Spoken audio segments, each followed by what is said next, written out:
નમસ્કાર વિદ્યાર્થી મિત્રો, વેબ સંકુલના પ્લેટફોર્મ પર આપ સૌનું હાર્દિક સ્વાગત છે.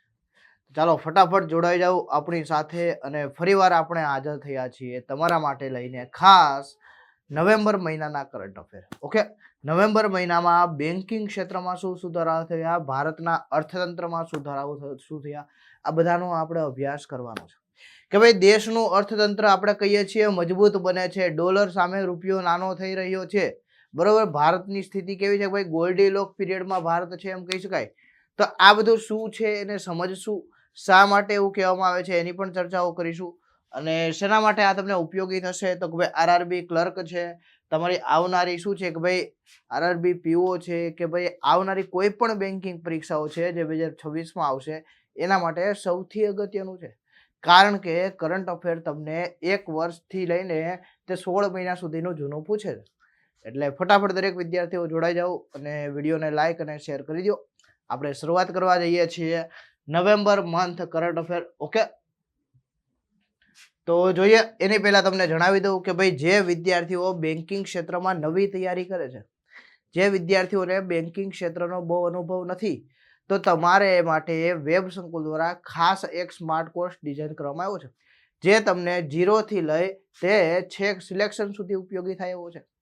તો કોર્સ વિશે તમને માહિતી આપી દઈએ કે ભાઈ બિગિનર ટુ બેન્કર, જો આપણે નામ જ આપ્યું છે શું છે, બિગિનર ટુ બેન્કર. બરોબર, કે ભાઈ તમને શરૂઆતથી લઈ તો બેન્કર બનાવવા સુધીની માહિતી આપવામાં આવે છે. આમાં શું આવે છે કે ભાઈ અત્યારની જે બેન્કિંગ પરીક્ષાઓ છે ને, આઈબીપીએસ છે, આરઆરબી છે, એસબીઆઈ છે, પીઓ એન્ડ ક્લર્ક, તો આ બધામાં જે પરીક્ષાઓમાં જે સિલેબસ છે, જે પ્રશ્નો પૂછાય છે, જે પેટર્ન ફોલો થાય છે, એ પેટર્નને અનુરૂપ આખો સિલેબસ ડિઝાઇન કરવામાં આવ્યો છે. લેટેસ્ટ પરીક્ષામાં પૂછાયેલા પ્રશ્નો મુજબ કોર્સ છે. પ્રિલિમ્સ પ્લસ મેન્સ, બરોબર છે, પ્રિલિમ્સ પ્લસ મેન્સ બંનેની તૈયારી તમે આ કોર્સથી કરી શકો છો. આમાં તમને 180+ કલાકના રેકોર્ડેડ લેક્ચર મળવાના છે. ગણિત, રીઝનિંગ અને ઇંગ્લિશ જેવા વિષયોમાં શું છે, સેક્શન વાઇઝ, ચેપ્ટર વાઇઝ તમને એમસીક્યુની ટેસ્ટ મળવાની છે. ગણિત અને રીઝનિંગ માટે પ્રેક્ટિસ માટે 100 પ્રશ્નોની પ્રેક્ટિસ શીટ પણ મળવાની છે. આ સિવાય મંથલી કરંટ અફેર, બેન્કિંગ અવેરનેસના લેક્ચર અને મુખ્ય પરીક્ષામાં અગત્યનો વિષય કે બેન્કિંગ અવેરનેસ, કે જે તમને આમાં ભણાવવામાં આવે છે, ટોટલી ભણાવવામાં આવે છે. જેટલા પણ ચેપ્ટર છે, જે ટર્મ્સ છે, જે તમારે બેન્કર તરીકે કામ કરવા માટે જરૂરી છે, એનો અભ્યાસ કરી શકો છો. તો આના માટે તમારે વેલકમ 50 પ્રોમો કોડનો ઉપયોગ કરવાનો છે. 6 મહિના માટે 5000 રૂપિયા ફી છે અને 12 મહિના માટે 6500 રૂપિયા. તો વહેલી તકે જોડાઈ શકો છો, બરોબર છે. બાકી આપણે શરૂઆત કરીએ છીએ. પહેલો પ્રશ્ન, ભારત સરકાર કઈ સંસ્થાને 2021માં સ્થાપિત કરીને પ્રસ્તાવિત નવા નામ સાથે વૈશ્વિક નાણાકીય સંસ્થા તરીકે પુનઃ સ્થાપિત કરવાની યોજના બનાવી રહી છે?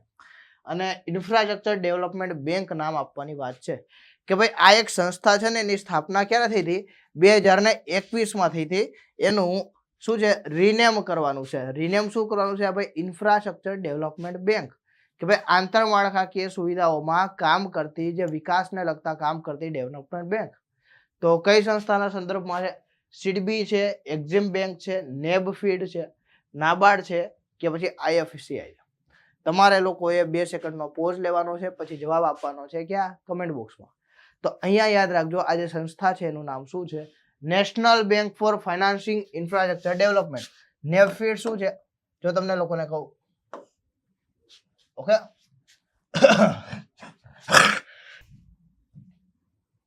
યસ. તો શું છે તો કે સાહેબ national bank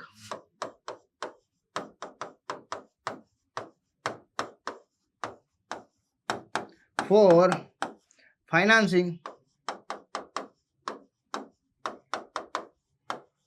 infrastructure development. Okay, infrastructure development. આ બેંકનું પૂરું નામ છે. આની સ્થાપના 2021માં થઈ હતી. શા માટે થઈ હતી?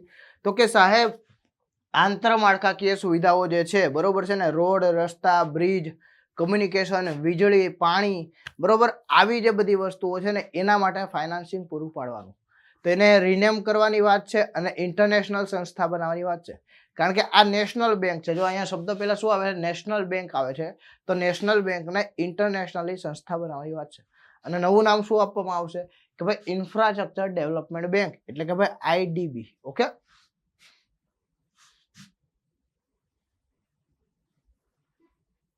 યસ, તમે અહીંયા જોઈ શકો છો ભાઈ 21માં આની સ્થાપના કરવામાં આવી હતી અને વૈશ્વિક નાણાકીય સંસ્થા તરીકે ફરીથી એને સ્થાન આપવાની વાત ધરાવે છે. આ યોજનાનું નામ બદલીને ઇન્ફ્રાસ્ટ્રક્ચર ડેવલપમેન્ટ બેંક રાખવામાં આવે તેવી અપેક્ષા છે. ઓકે, તો આગળ જતા તમને એવું જોવા મળી શકે છે કે ભાઈ આ બેંકનું નામ બદલાવવામાં આવે અને જે નેવફીડ છે એની જગ્યાએ આઈડીબી બની જાય. ઓકે, નેક્સ્ટ વસ્તુ છે, કઈ ફિનટેક કંપનીએ ફેડરલ બેંક સાથે મળીને ફેમિલી એન્ડ ક્રેડિટ કાર્ડ સુવિધા માટે, બરોબર છે, family add on credit card સુવિધા માટે ભારતનું પ્રથમ ટ્રાવેલ કેન્દ્રિત શોપિંગ પ્લેટફોર્મ સ્કેપિયા લોન્ચ કર્યું છે. તો આ જે સ્કેપિયા છે એ કોના દ્વારા લોન્ચ કરવામાં આવ્યું તમને એમ કીધેલું છે. સ્લાઇસ છે, સ્કેપિયા છે, વન કાર્ડ છે, એફઆઈ મની છે, ક્રેડ છે. હવે જે લોકો જો સુપરફ્લુઅસ ફેમિલીઝ છે, બરોબર, કે જેમની આવક ખૂબ વધારે છે, તો આવા ફેમિલીઝને જ્યાં ટ્રાવેલિંગમાં છે, બરોબર છે, સિમલેસ ટ્રાવેલિંગ કરી શકે, કોઈ પણ અડચણ વગર આરામથી એ લોકો શોપિંગ કરી શકે, ટ્રાવેલિંગ કરી શકે, એના માટે ખાસ કાર્ડ બહાર પાડવામાં આવ્યું છે જેનું નામ આપ્યું છે ભાઈ family add on credit card.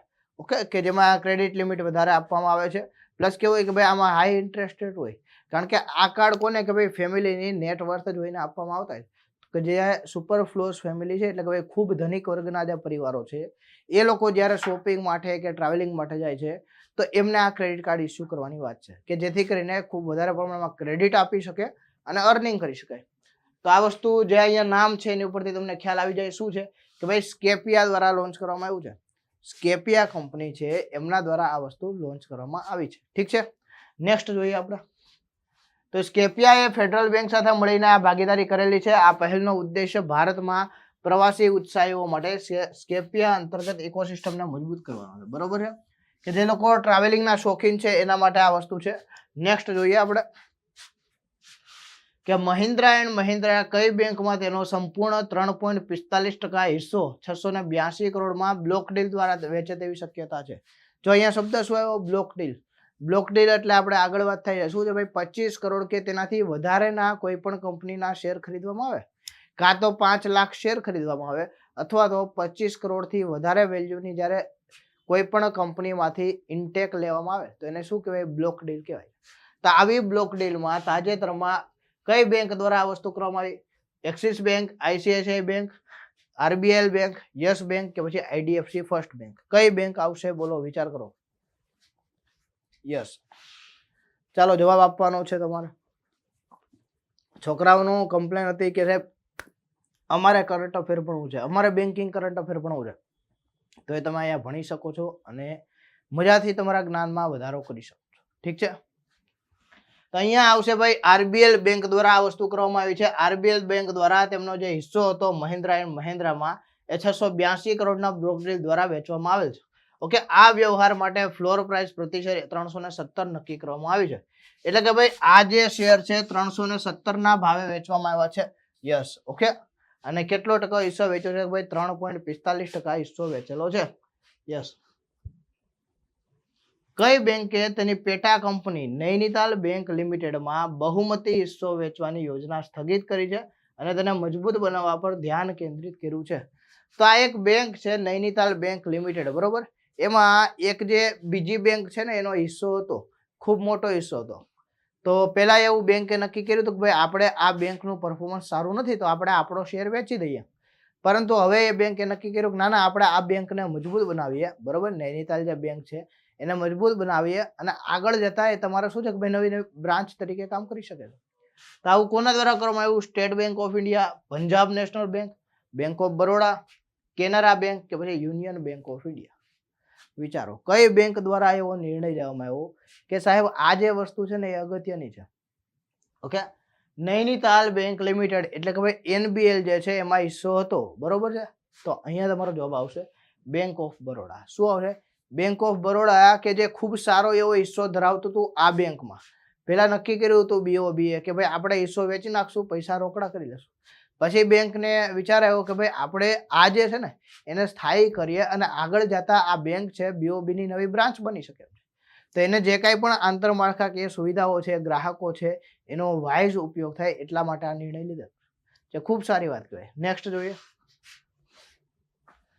Yes, તો નાણાકીય વર્ષ 26ના બીજા ક્વાર્ટરમાં બીઓબીએ 169 કરોડનું રોકાણ કર્યું, તેને સબસ્ક્રાઇબ કરેલી મૂડી 165 કરોડમાં અને શેર પ્રીમિયમ 258 સુધી પહોંચેલું છે. યસ, નાણાકીય વર્ષ 26ના બીજા ક્વાર્ટરમાં સ્ટેટ બેંક ઓફ ઇન્ડિયાનો ચોખ્ખો નફો કેટલો હતો? હવે તમને અહીંયા SBI નો ચોખ્ખો નફો પૂછી લીધું. બીજો ક્વાર્ટર, બરોબર, એપ્રિલ મે જૂન નહીં, જુલાઈ ઓગસ્ટ સપ્ટેમ્બર. ક્વાર્ટર એટલે 3 મહિનાનો સમયગાળો. ક્વાર્ટર એટલે શું? 3 મહિનાનો સમયગાળો. યસ. વર્ષનો ચોથો ભાગ.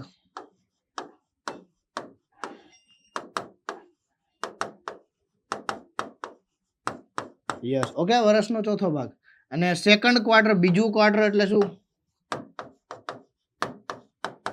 તો કે એપ્રિલ મે જૂન એ પહેલું, તો અહીંયા શું આવશે? જુલાઈ ઓગસ્ટ અને સપ્ટેમ્બર. તો આને શું કહેવાય? આને સેકન્ડ ક્વાર્ટર કહેવાય છે. તો આ સેકન્ડ ક્વાર્ટર એટલે કે ભાઈ આ 3 મહિના જુલાઈ ઓગસ્ટ સપ્ટેમ્બરનો કુલ નફો SBI નો કેટલો થયો છે? તો કે સાહેબ SBI નો 20,160 કરોડનો થયો છે. કે આ 3 મહિનામાં SBI દ્વારા કેટલા રૂપિયા કમાવામાં આવ્યા? તો કે સાહેબ 20,160 કરોડ. નેક્સ્ટ જોઈએ. તો જે 10% વૃદ્ધિ દર્શાવે છે, જે ખૂબ સારી વાત કહેવાય, બરોબર. આજે 20,160 કરોડ છે, 10% વૃદ્ધિ દર્શાવે છે. નફામાં વધારો યસ બેંકમાં 13.18% હિસ્સો વેચવાથી થયો છે, જેના કારણે 4,593 કરોડનો નફો થયો છે. યસ. તો સાથે સાથે જે એમણે યસ બેંકમાં પોતાનો શેર હતો SBI દ્વારા એ વેચી દેવામાં આવ્યો અને એના પણ પૈસા મળેલા છે.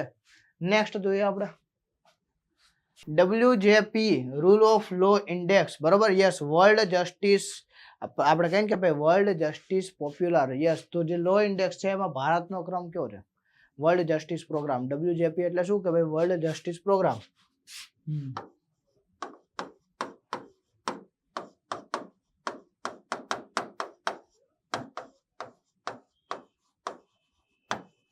યસ. તો આ WJP એટલે કે ભાઈ વર્લ્ડ જસ્ટિસ પ્રોગ્રામ અંતર્ગત ન્યાયિક સમાનતાના સંદર્ભમાં ભારતનો ક્રમ કેટલામો છે? તો આ તમને પૂછી શકે એમ છે. ઇન્ડેક્સ નવો છે તો 86મો ક્રમ છે. યસ. તો વર્લ્ડ જસ્ટિસ જે ઇક્વાલિટી છે એમાં ભારતનો ક્રમ કેટલામો છે? 86મો છે, યાદ રાખજો. ઓકે. યસ. નેક્સ્ટ જોઈએ. તો આ 6 સ્થાન નીચે આવી ગયું છે અને 86મો થયો છે, કારણ કે ગયા વર્ષ કરતા ઘટ્યો છે. ગયા વર્ષે 81મો હતો. આમાં ડેનમાર્ક છે પ્રથમ ક્રમે છે અને નોર્વે બીજા ક્રમે છે. તો અહીંયા આપણે એ યાદ રાખવાનું કે ભાઈ વર્લ્ડ જસ્ટિસ પ્રોગ્રામમાં સૌ પ્રથમ કોણ છે? તો કે ભાઈ ડેનમાર્ક છે. બીજા ક્રમે શું છે? તો કે ભાઈ નોર્વે છે. આ એવા દેશો છે કે જે બધી જ રીતે લાઈફ ક્વોલિટીમાં બેસ્ટ પરફોર્મન્સ કરે છે. તો અહીંયા આપણે યાદ રાખવાનું કે ભાઈ ડેનમાર્ક અને નોર્વે એ ફર્સ્ટ 2 નંબર ઉપર છે, જ્યારે ભારતનો ક્રમ કયો છે? 86મો છે.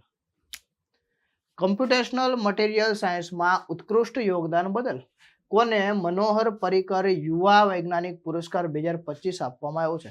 એટલે કે ભાઈ કોને તાજેતરમાં કમ્પ્યુટર ક્ષેત્રમાં ખૂબ સારું કરવા બદલ આ એવોર્ડ મળેલો છે? મનોહર પરીકર યુવા વૈજ્ઞાનિક એવોર્ડ. જો આવા એવોર્ડ પૂછી શકે. સાયન્સ છે, મેથેમેટિક્સ છે, બરોબર, નોલેજ છે, આના સંદર્ભમાં તમે કોઈ એવોર્ડ જીતો છો તો એ તમને પૂછી શકે છે. Doctor Sai Gautam, Gopal Krishnan, doctor Anil Kakodkar, doctor Tessy Thomas, doctor G Satish Reddy કે ભાઈ ડોક્ટર એસ સોમનાથ. શું આવશે? કોણ છે કે ભાઈ એમને આ એવોર્ડ મળેલો છે? આપો જવાબ. યસ. કોને આ એવોર્ડ મળેલો છે? તો અહીંયા જવાબ આવશે કે ભાઈ ડોક્ટર સાઈ ગૌતમ ગોપાલ કૃષ્ણન, કે જેમણે કમ્પ્યુટર ટેકનોલોજી મટીરિયલમાં ખૂબ સારું કામ કર્યું છે. એટલે એમને યુવા વૈજ્ઞાનિક શું છે ભાઈ મનોહર પરીકર પુરસ્કાર આપવામાં આવ્યો છે. તો Indian institute of science Bangalore ખાતે કઈ જગ્યાએ? તો કે ભાઈ Indian institute of science Bangalore ખાતે શું છે કે ભાઈ આ જે વ્યક્તિ છે એ શું છે? મટીરિયલ એન્જિનિયરિંગના પ્રોફેસર છે. ઓકે. એમને આ એવોર્ડ મળેલો છે. તેમને કમ્પ્યુટેશનલ મટીરિયલ સાયન્સમાં ખાસ કરીને કમ્પ્યુટેશનલ પદ્ધતિનો ઉપયોગ કરીને નવી સામગ્રીની ડિઝાઇન અને સમજણને આગળ વધારવા માટે આ વસ્તુ આપેલી છે. એટલે કે ભાઈ ઇન્ડિયન ઇન્સ્ટિટ્યૂટ ઓફ સાયન્સના પોતે પ્રોફેસર છે ડોક્ટર ગોપાલ કૃષ્ણ અને એમને આ એવોર્ડ મળેલો છે. ઠીક છે. નેક્સ્ટ જોઈએ.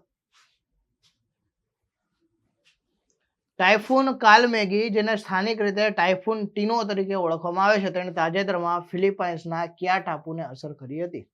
લુઝોન, સેબુ, પલવાન, મિન્ડાનાઓ કે પછી બોરાકે? ટાઇફૂન ટીનો, બરોબર છે. યસ. કાલમેઘી કે જેને શું ઓળખવામાં આવે? ટાઇફૂન ટીનો તરીકે ઓળખવામાં આવે. તો કઈ જગ્યાએ એણે પોતાનો કહેર વરસાવ્યો છે? બોલો. ફિલિપાઇન્સના કયા ટાપુને અસર કરી? તો અહીંયા યાદ રાખવાનું છે કે ભાઈ પલવાન આવશે, બરોબર. યસ. પલવાન છે, પહલગામ નહીં. પહલગામ ભારતમાં આવેલું છે, કાશ્મીરમાં આવેલું છે. આ શું છે? પલવાન છે. તો પલવાનમાં આ ટાયકૂન છે, બરોબર છે, ટીનો તરીકે ઓળખાય છે. તો એને દ્વારા ત્યાં શું છે કે ભાઈ ખૂબ મોટા પાયે નુકસાન કરવામાં આવ્યું. તમને લોકોને ખ્યાલ છે ટાયકૂન કયો, ટોર્નેડો કયો, ચક્રવાત કયો, સાયક્લોન કયો, વાવાઝોડું કયો, આ બધી જ વસ્તુઓ શું છે કે ભાઈ દરિયામાં, બરોબર ને, જે કાંઈ પણ દરિયાઈ સપાટીના દબાણને લીધે જે કાંઈ પણ વાવાઝોડાઓ રચાય છે તે સંદર્ભમાં આ વાવાઝોડું થયું છે અને જેના કારણે શું છે કે ભાઈ ઘણું બધું નુકસાન પણ થયું. તો અહીંયા યાદ રાખવાનું છે કે ભાઈ ક્યાં આવશે ટાયફૂન ટીનો? તો કે ભાઈ પલવાનમાં આવશે. તો ટાયફૂન કાલમેઘી એ એક્ટિવ ઉષ્ણકટિબંધીય ચક્રવાત છે જે હાલમાં ફિલિપાઇન્સના પલવાન ટાપુને અસર કરે છે. 25મું નામનું તોફાન અને પેસિફિક ટાયફૂન સિઝનનું 12મું વાવાઝોડું છે. એટલે કે ભાઈ 12મું આ વાવાઝોડું આવેલું છે પેસિફિક રિજનનું. એ આપણે જોવાનું છે, ખાલી ક્રમ જોવાનો છે. ભારતીય રાષ્ટ્રીય ગીત વંદે માતરમ 150 વર્ષની ઉજવણી કઈ તારીખથી શરૂ કરશે? વંદે માતરમ, બરોબર ને? યસ, વંદે માતરમ સુજલામ સુફલામ મલયજ શીતલમ સસ્ય શ્યામલમ માતરમ વંદે માતરમ. આવું જે આપણું રાષ્ટ્રગીત છે, જો રાષ્ટ્રગીત અને રાષ્ટ્રગાન અલગ અલગ છે, યાદ રાખજો. ઘણા જ લોકોને ખ્યાલ નથી, બરોબર. જનગણ મન જે આપણે ગાઈએ છીએ એ શું છે? રાષ્ટ્રગાન છે, બરોબર, નેશનલ એન્થેમ છે. જ્યારે આપણું નેશનલ સોંગ કયું છે? રાષ્ટ્રગીત. તો કે ભાઈ વંદે માતરમ. તાજે વંદે માતરમ છે એને 150 વર્ષ થયા તાજેતરમાં. તો ભાઈ ક્યારે એની શું કે ભાઈ ઉજવવામાં આવે છે? 26 જાન્યુઆરી, 15 ઓગસ્ટ, 7 નવેમ્બર, 2 ઓક્ટોબર કે પછી 7 સપ્ટેમ્બર. તો ક્યારે ઉજવવામાં આવ્યું? બોલો, આપો જવાબ. આ તો અગત્યની વસ્તુ છે, બરોબર ને, આપણને ખ્યાલ હોવો જોઈએ. યસ, તો નેશનલ લગતી વસ્તુ છે, આવશે 7 નવેમ્બર 25 ના રોજ. Okay, 7 November 25. તો ભાઈ 1875 થી શું છે કે ભાઈ આ વસ્તુ ઉજવવાની હતી. તાજેતરમાં આના કેટલા ભાઈ 150 વર્ષ થયા છે, જેના સંદર્ભમાં આ ખાસ ઉજવણી કરવામાં આવે છે. સાથે સાથે આપણે એ પણ યાદ રાખવાનું છે કે ભાઈ સરદાર વલ્લભભાઈ પટેલ કે જેને આપણે શું છે કે ભાઈ રાષ્ટ્રીય એકતાનું આપણે પ્રતિબિંબ કહીએ છીએ, એમના જન્મને પણ 150 વર્ષ થયા છે. ભગવાન બિરસા તરીકે ઓળખાતા બિરસા મુંડા, બરોબર, કે જે શું છે કે ભાઈ આદિવાસી સમાજના એક ખૂબ મોટા શું છે કે ભાઈ નેતા હતા અને દેશના સ્વતંત્રતા માટેના એક સ્વતંત્રતા સેનાની હતા.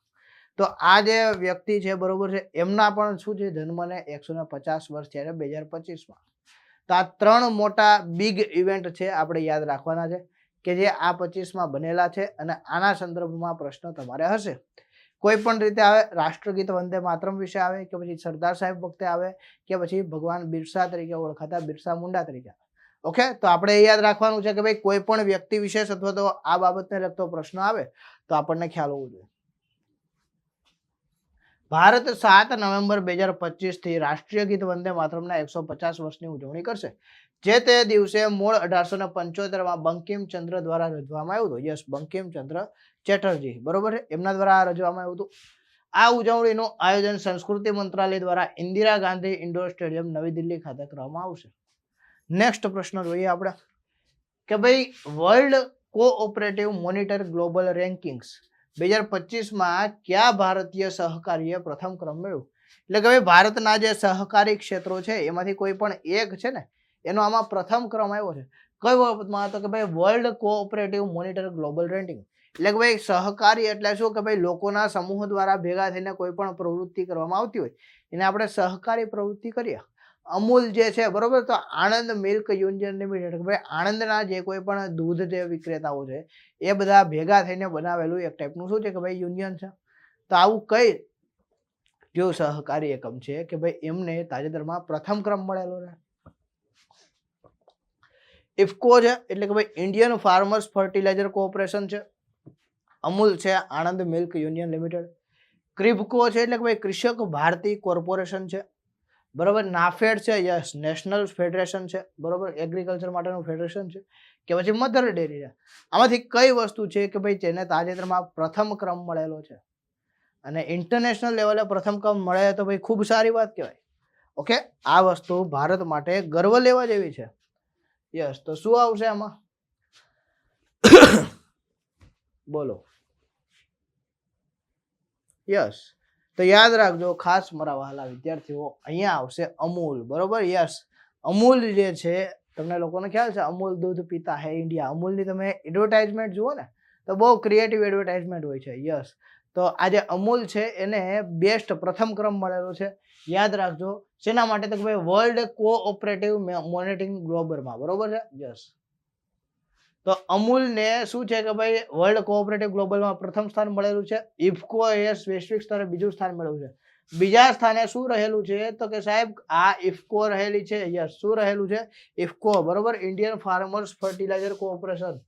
યસ, શું કહેવાય આને તો કે ભાઈ ઇન્ડિયન ફાર્મર્સ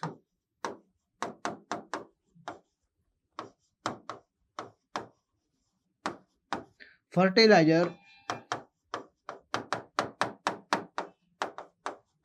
કોઓપરેશન.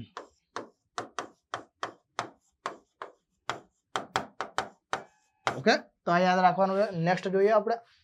નવો પ્રશ્ન તમારી સામે આવી ગયો છે કે સાહેબ કયા દેશે સત્તાવાર રીતે ગ્રાન્ડ ઇજિપ્શિયન મ્યુઝિયમ એટલે કે ભાઈ GEM નું ઉદ્ઘાટન કર્યું છે, જે લગભગ 1 લાખ કલાકૃતિઓ સાથેનું વિશ્વનું સૌથી મોટું પુરાતત્વીય સંગ્રહાલય છે. તો આ ગ્રાન્ડ ઇજિપ્શિયન મ્યુઝિયમ જે છે એમાં 1 લાખ જેટલી 1 લાખ જેટલી કલાકૃતિઓ સાથે વિશ્વનું સૌથી જૂનું આર્કિયોલોજીકલ મ્યુઝિયમ છે. યસ, પુરાતત્વીય મ્યુઝિયમ એટલે શું કે આર્કોલોજીકલ મ્યુઝિયમ છે. જોર્ડન, સાઉદી અરેબિયા, ઇજિપ્ત, તુર્કી કે ઈરાન. જો તમને લોકોને સ્માર્ટ કોને કહેવાય ખબર કે ભાઈ પ્રશ્નમાં જ જવાબ છે. તમે પ્રશ્ન વાંચો તો તમને જવાબ મળી જાય. યસ, શું આવશે આમાં? અહીંયા આવશે ભાઈ ઇજિપ્ત, બરોબર છે. કઈ જગ્યાએ? ઇજિપ્ત ખાતે આ સ્થાપના થયેલી છે, જે વિશ્વનું સૌથી મોટું શું કહેવાય ભાઈ આર્કિયોલોજીકલ મ્યુઝિયમ કહેવાય. ખૂબ સારી વાત છે. ઓકે, ભારતમાં પણ ભાઈ આર્કિયોલોજીકલ મ્યુઝિયમ આવ્યું છે, પરંતુ આ વિશ્વનું સૌથી મોટું. Yes, okay. નેક્સ્ટ જોઈએ. તો ઇજિપ્તે ગ્રાન્ડ ઇજિપ્શિયન મ્યુઝિયમની શરૂઆત કરેલી છે, બરોબર છે. આ સંગ્રહાલય ગીઝા ખાતે, બરોબર છે, ઇજિપ્તમાં કઈ જગ્યાએ તો ભાઈ ગીઝા ખાતે આવેલું છે. ખુફુના મહાન પિરામિડ સામે છે. Yes, okay. એમની પાસે સ્થિત છે, વિશ્વના 7 અજાયબીઓમાંનું એક છે અને તેને આધુનિક યુગમાં સાંસ્કૃતિક આકર્ષણ તરીકે પણ ઓળખવામાં આવે છે. તો જે ખીફુનું પિરામિડ છે એ પિરામિડની બાજુમાં શું છે કે ભાઈ આ મ્યુઝિયમ આવેલું છે. કઈ બેઠક દરમિયાન ભારત અને ઇઝરાયલે અદ્યતન લશ્કરી પ્રણાલીઓના સહ વિકાસ અને સહ ઉત્પાદન, બરોબર, ઇઝરાયલ સાથે વાત છે કે ભાઈ મોડર્ન જે વોરફેર સિસ્ટમ છે એના માટેના ઉત્પાદન અને સહકારના સંબંધમાં MOU કરેલા. MOU એટલે શું? કરાર કરેલા, મેમોરેન્ડમ ઓફ અન્ડરસ્ટેન્ડિંગ. ઓકે. 15મી ભારત ઇઝરાયલ JWG સમિટ, 16મી સમિટ, 17મી સમિટ, 18મી સમિટ કે 14મી સમિટ? ટૂંકમાં અહીંયા તમને ક્રમ પૂછ્યો છે કે આ કેટલામી સમિટ હતી. તો યાદ રાખવાનું છે કે ભાઈ આજે તાજેતરમાં 25મા સમિટ થઈ એ 17મી સમિટ હતી કે ભાઈ ભારત ઇઝરાયલ JWG. યસ, શું છે કે ભાઈ જોઈન્ટ, બરોબર છે, જોઈન્ટ વોરફેર જે કાંઈ પણ છે, બરોબર છે. યસ, ગ્રુપ એના માટેની જે સમિટ યોજાણી હતી એના અંતર્ગત આ નિર્ણય લેવામાં આવેલો કે ભારત અને ઇઝરાયલ જે કાંઈ પણ મોડર્ન ટેકનોલોજી છે ને એના આધારિત વોરફેર છે, ઉત્પાદન છે, બધી જ વસ્તુના સંદર્ભમાં શું છે કે ભાઈ કામ કરશે. ઓકે. યસ, તો આપણે યાદ રાખવાનું છે ખાલી ક્રમ કે ભાઈ આ વર્ષે 17મી હતી અને MOU થયા. રાષ્ટ્રપતિ દ્રૌપદી મુર્મુએ તાજેતરમાં કયા પ્રખ્યાત ઓડિશાના તહેવાર પ્રસંગે શુભેચ્છાઓ પાઠવી? તો ઓડિશા રાજ્યનો એક પ્રખ્યાત તહેવાર છે, બરોબર, કે જેના સંદર્ભમાં આપણા રાષ્ટ્રપતિ દ્રૌપદી મુર્મુ છે એમના દ્વારા શું છે કે ભાઈ શુભેચ્છાઓ પાઠવવામાં આવી. તો એ તહેવાર છે એનું નામ શું છે? રથયાત્રા છે, કોણાર્ક ડાન્સ ફેસ્ટિવલ છે, ડાન્સ ફેસ્ટિવલ છે, બળિયાત્રા છે, બરોબર, યસ, બલિયાત્રા છે, નુઆખાઈ ફેસ્ટિવલ છે કે પછી રાજા પરબા છે? કઈ વસ્તુ છે જે ઓડિશાની ફેમસ છે? યસ, અને તાજેતરમાં એની ઉજવણી હતી. આ નવેમ્બરનું કરંટ છે એટલે ભાઈ નવેમ્બરના સંદર્ભમાં એની ઉજવણી હતી કે ત્યારે આ શુભેચ્છાઓ આપવામાં આવી છે. તમારો આવશે બલિયાત્રા. યસ, શું કહેવાય? બલિયાત્રા ઉત્સવ તરીકે ઉજવવામાં આવે છે. તો બલિયાત્રા ઉત્સવ કે ભાઈ ત્યાંની બલિયા જાતિ દ્વારા, બરોબર છે, ઉજવવામાં આવે છે.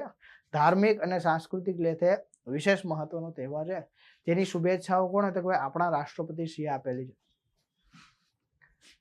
તો ભાઈ આના માટે શુભેચ્છાઓ પાઠવી હતી, બરોબર છે. તેમણે દરિયાઈ વેપાર સાથે સંકળાયેલો છે. ખાસ વસ્તુ એ છે કે ભાઈ બલિયાત્રા જે છે એ દરિયાઈ વેપાર, બરોબર ને, માછીમારીનું કામ કરતા લોકો, દરિયા ખેડૂત જેને સાગર ખેડૂત તરીકે ઓળખીએ છીએ, તો આ સાગર ખેડૂત પરિવાર દ્વારા આ ઉત્સવ ઉજવવામાં આવે છે, જેની શુભેચ્છાઓ આપવામાં આવે છે.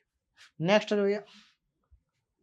કઈ સંસ્થા ટાટા કેપિટલને $15.85 મિલિયન ની ફરતી સુવિધા અને 3 મિલિયનની ગ્રાન્ટ આપશે. યસ, શું છે ખબર કે ભાઈ ટાટા કેપિટલને એક ટાઈપનું ફંડ આપશે. યસ, વોલેટાઇલ ફંડ તરીકે જેને ઓળખવામાં આવે છે, બરોબર છે. યસ, તો આ વોલેટાઇલ ફંડ આપવામાં આવશે, પ્લસ બીજું શું છે કે ભાઈ 3 મિલિયનની ગ્રાન્ટ આપવામાં આવશે. તો આ વસ્તુ કોના દ્વારા? ભાઈ ગ્રીન ક્લાઇમેટ ફંડ દ્વારા થશે. શું કામ? કે ભાઈ ટાટા સ્ટીલ કે છે, બરોબર, કે ભાઈ ટાટા જે છે, બરોબર, કેપિટલ કે છે કે ભાઈ આપણે ગ્રીન ક્લાઇમેટ ફંડ અંતર્ગત આ રકમ ભેગી કરીએ છીએ. અને ખાસ અગત્યનું એ છે, બરોબર છે, કે ભાઈ આ જે ગ્રીન ક્લાઇમેટ ફંડ છે ટાટા કેપિટલના આબોહવા કેન્દ્રિત ધિરાણ અને ટકાઉપણા પહેલને પ્રોત્સાહન આપવા માટે થાય છે. ટાટા કેપિટલ એક ફાઇનાન્સ કરતી સંસ્થા છે, બરોબર છે, કે જે અલગ અલગ ધિરાણ આપતી સંસ્થા છે. અને કેવા ક્ષેત્રમાં ધિરાણ આપે છે? ગ્રીન ક્લાઇમેટ માટે, બરોબર છે. યસ, તો ગ્રીન ફાઇનાન્સ આપે છે. પછી એવા ઉદ્યોગોને એ ફાઇનાન્સ કરે છે કે જેનાથી વાતાવરણમાં સુધારો થતો હોય, બરોબર છે.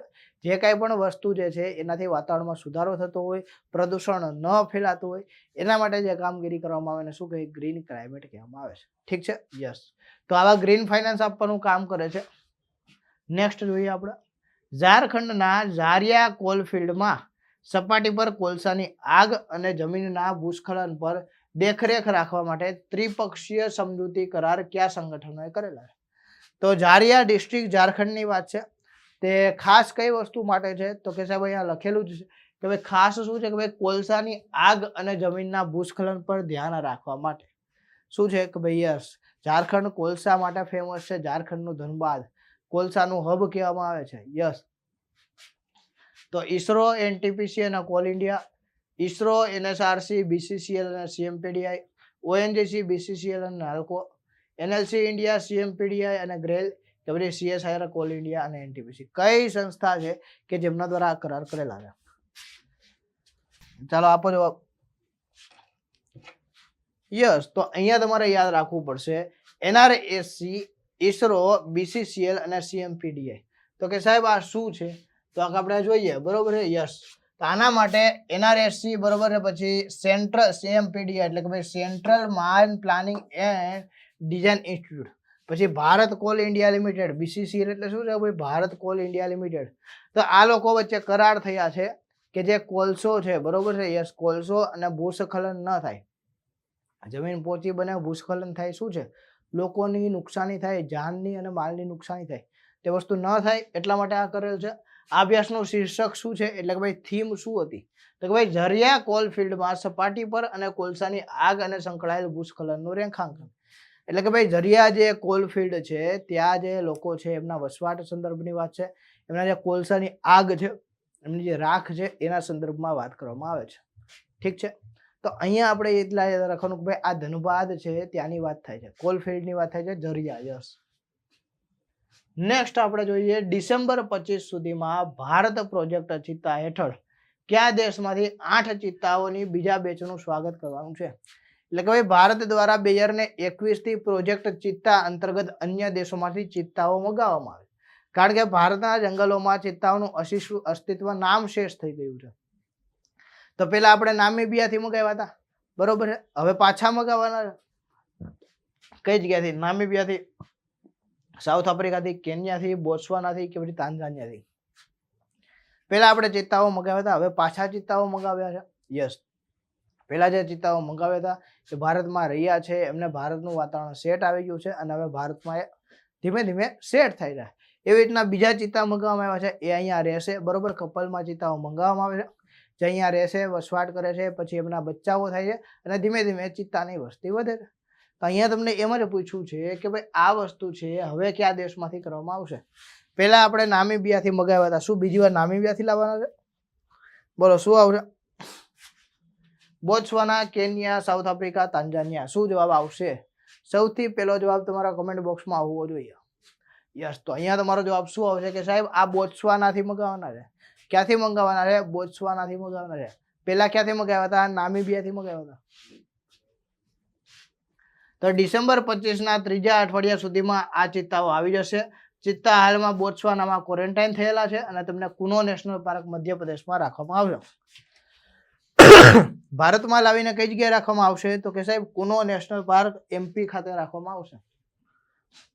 ભારત સેમિકન્ડક્ટર મિશન હેઠળ કયા ભારતીય રાજ્યે દેશની પ્રથમ end to end silicon carbide શું છે ભાઈ end to end silicon carbide semiconductor સુવિધાનું ઉદ્ઘાટન કર્યું છે? કર્ણાટક, તમિલનાડુ, ઓડિશા, ગુજરાત કે તેલંગાણા? યસ, સિલિકોન વેલી તરીકે જાણીતું. બરોબર. સિલિકોન એટલે શેના સંદર્ભમાં છે? સેમિકન્ડક્ટરના સંદર્ભમાં છે. સેમિકન્ડક્ટરનો ઉપયોગ ક્યાં થાય? તો સાહેબ મોબાઈલ છે, બરોબર છે, કમ્પ્યુટર્સ છે, ટેકનોલોજીસ છે, તો આવી બધી ટેકનોલોજીસ બનાવવામાં સેમિકન્ડક્ટરનો ઉપયોગ થાય. મોટાભાગે કમ્પ્યુટર ફિલ્ડમાં ખૂબ વધારે થાય. તો શું જવાબ આવશે? તો અહીંયા જવાબ આવશે તમારો ઓડિશા. Okay, yes. તો ઓડિશામાં આ વસ્તુ કરવામાં આવી છે. આપણે યાદ રાખવાનું છે કે ઓડિશાના ભુવનેશ્વર ખાતે, બરોબર. આપણે ખાલી કર્ણાટક યાદ નથી રાખવાનું, ભુવનેશ્વરના ઇન્ફો વેલી. જો સિલિકોન વેલી ક્યાં છે? કર્ણાટકમાં આવેલી છે. ઇન્ફો વેલી ક્યાં આવેલી છે? ભુવનેશ્વર ખાતે આવેલી છે. ઇન્ફો વેલી ખાતે ભારતની પ્રથમ end to end silicon carbide કંડક્ટરનું ઉદ્ઘાટન કરેલું છે.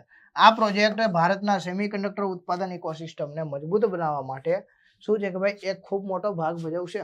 ઓકે, તો અહીંયા યાદ રાખવાનું છે કે ભાઈ સિલિકોન વેલી કર્ણાટકમાં છે, ઇન્ફો વેલી ક્યાં છે? ભુવનેશ્વર ઓડિશામાં છે. નેક્સ્ટ જોઈએ.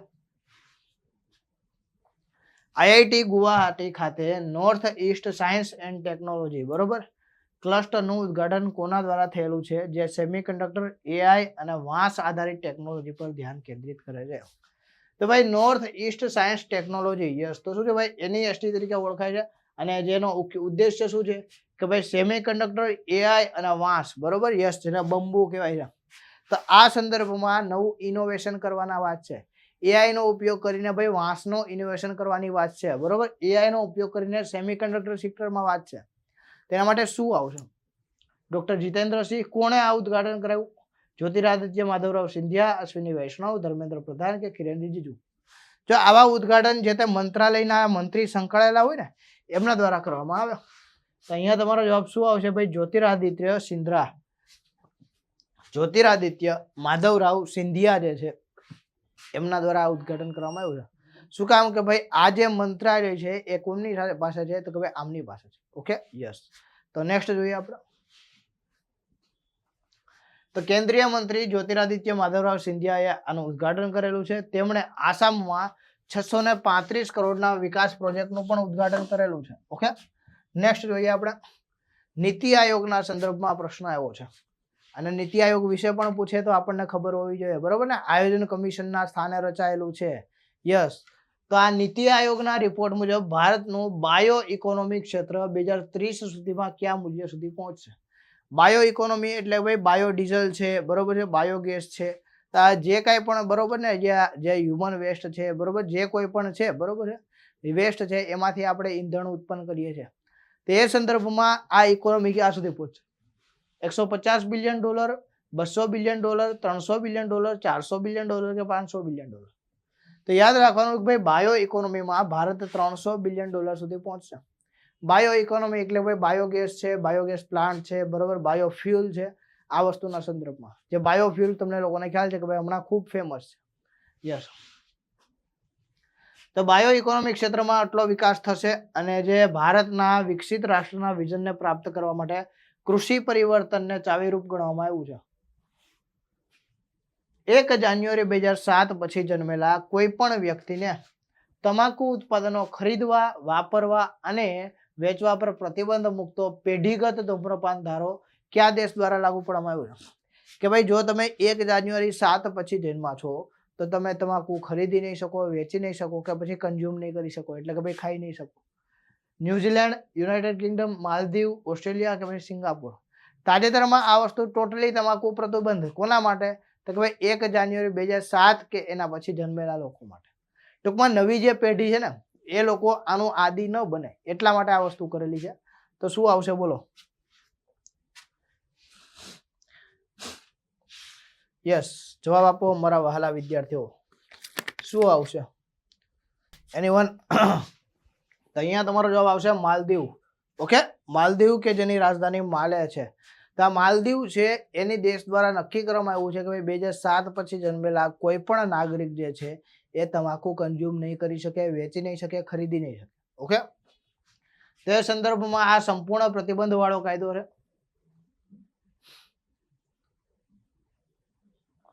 કયું ભારતીય રાજ્ય તેની આંતરરાજ્ય હવાઈ જોડાણ પહેલને હેઠળ એર એમ્બ્યુલન્સ અને હેલિકોપ્ટર પ્રવાસન સેવાઓ બંને રજૂ કરનાર છે? તો ભાઈ એર એમ્બ્યુલન્સ છે, બરોબર છે. શું છે ભાઈ? એર એમ્બ્યુલન્સની સેવા છે. બીજી સેવા કઈ છે? તો કે ભાઈ હવાઈ હેલિકોપ્ટર પ્રવાસનની સેવા છે. ઉત્તરાખંડ, મહારાષ્ટ્ર, મધ્યપ્રદેશ, હિમાચલ પ્રદેશ કે રાજસ્થાન? તો કયા રાજ્ય દ્વારા આ વસ્તુ શરૂ કરવામાં આવી છે? બોલો, જવાબ આપો. Yes, anyone? આપણને હેલિકોપ્ટર આવે ને એટલે એક રાજ્ય આપણને યાદ હોવું જોઈએ, બરોબર છે. યસ, કયું યાદ હોય? તો કે સાહેબ તમને એમ થાય કે ઉત્તરાખંડ છે, પણ ઉત્તરાખંડમાં તો આપણે કેદારનાથજીના દર્શન કરવા માટે હેલિકોપ્ટર સેવાનો ઉપયોગ કરીએ છીએ. ઉત્તરાખંડ પહાડી વાળું ભલે રહ્યું, પરંતુ યાદ રાખવાનું છે કે ભાઈ આ એર એમ્બ્યુલન્સ કઈ જગ્યાએ શરૂ થયું છે? મધ્યપ્રદેશમાં શરૂ થયું. ઓકે, મધ્યપ્રદેશમાં એર એમ્બ્યુલન્સ અને હવાઈ હેલિકોપ્ટર સેવા શરૂ થઈ છે. મતલબ કે તમારે મધ્યપ્રદેશમાં એક જિલ્લાથી બીજા જિલ્લામાં જવું હોય તો તમે હેલિકોપ્ટર દ્વારા પણ જઈ શકો છો. Yes, okay. અને કોઈ ઇમરજન્સી કટોકટીના સમયમાં એર એમ્બ્યુલન્સ તરીકે તમે શું છે કે ભાઈ હવાઈ જે આપણે એર એમ્બ્યુલન્સ તરીકે હેલિકોપ્ટરનો ઉપયોગ થાય, બરોબર? તો હેલિકોપ્ટરનો ઉપયોગ કરી શકો છો. તો અહીંયા યાદ રાખવાનું છે, કટોકટીની પરિસ્થિતિઓમાં આ વસ્તુ ઉપયોગી બનશે. નેક્સ્ટ જોઈએ તો એમપી દ્વારા આ વસ્તુ શરૂ કરવામાં આવ્યું છે અને મુખ્યમંત્રી કોણ છે? ડોક્ટર મોહન યાદવ છે. ઓકે, યસ, ભૂપેશ બઘેલ નથી, ભૂપેન બઘેલ નથી. તો ડોક્ટર મોહન યાદવ જે છે સીએમ, એમણે આ વસ્તુની જાહેરાત કરી હતી. આ લોન્ચ સાથે એમપી ભારતનું પ્રથમ રાજ્ય બન્યું જેણે તેની આંતરરાજ્ય હવાઈ જોડાણ પહેલ હેઠળ આ બે સેવા શરૂ કરેલી હોય. તો ખૂબ સારી વાત છે, બરોબર છે. યસ, બેસ્ટ વસ્તુ છે. નેક્સ્ટ જોઈએ, કઈ બેંકે ઈપીએફઓ ના સહયોગથી ઈપીએફ રેમિટન્સ સેવા શરૂ કરી છે? કરુર વૈશ્ય બેંક, સિટી યુનિયન બેંક, દક્ષિણ ભારતીય બેંક, ફેડરલ બેંક કે પછી એક પણ નહીં? બરોબર છે. શું છે ભાઈ રેમિટન્સ એટલે શું? બરોબર, ભારતીય વ્યક્તિ અન્ય કોઈ દેશમાં જાય છે, ત્યાંથી કમાણી કરે છે અને એ કમાણીને ભારત મોકલે છે. અમેરિકામાં જાય તો ડોલરમાં કમાય, જાપાનમાં જાય તો યુઆનમાં કમાય, ઇંગ્લેન્ડ જાય તો યુરોમાં કમાય, બરોબર. રશિયા જાય તો રૂબલમાં કમાય. તો આ જે કમાણી કરે છે એને ભારત મોકલે છે પોતાના લાગતા વળગતાઓ માટે. તો એ જે આવે છે ને એને શું કહેવાય? રેમિટન્સ કહેવામાં આવે છે. ઠીક છે. યસ, તો કરોડ વૈશ્ય બેંક દ્વારા કરવામાં આવ્યું છે કે ભાઈ સિટી યુનિયન કે પછી દક્ષિણ ભારતીય કે ફેડરલ કે ભાઈ શું આવશે? સિટી યુનિયન દ્વારા કરેલો છે. તો સિટી યુનિયન બેંક દ્વારા ખાસ આ વસ્તુ માટે, કારણ કે આનાથી શું થાય ભાઈ? ઈપીએફ રેમિટન્સ સુવિધા. હવે ઈપીએફઓ તમને ખબર કે ભાઈ એમ્પ્લોયમેન્ટ પ્રોવિડન્ટ ફંડ ઓર્ગેનાઇઝેશન છે, જે પ્રાઇવેટ સેક્ટર કંપનીમાં કામ કરતો કોઈ પણ વ્યક્તિ છે એમનું પીએફ એકાઉન્ટ ખોલવામાં આવે છે. ટૂંકમાં જેને ભવિષ્ય નિધિ તરીકે ઓળખવામાં આવે છે કે ભાઈ તમે હાલ નોકરી કરી રહ્યા છો તો ભાઈ દર મહિને ચોક્કસ તમારા રકમ પગારમાંથી કાપવામાં આવે, તમને ભવિષ્યમાં એ પૈસા ઉપયોગી થાય એટલા માટે. તો અહીંયા એ જ વાત છે કે સાહેબ સિટી યુનિયન બેંક દ્વારા હવે જે લોકો વિદેશ રહીને કામ કરે છે અને અહીંયા પોતાના દેશમાં પૈસા મોકલે છે અને આ ખાતા અંતર્ગત કરે છે તો એમને પણ પીએફ ની સુવિધા મળશે. ઓકે, તો આ સંદર્ભમાં વાત છે. નેક્સ્ટ જોઈએ,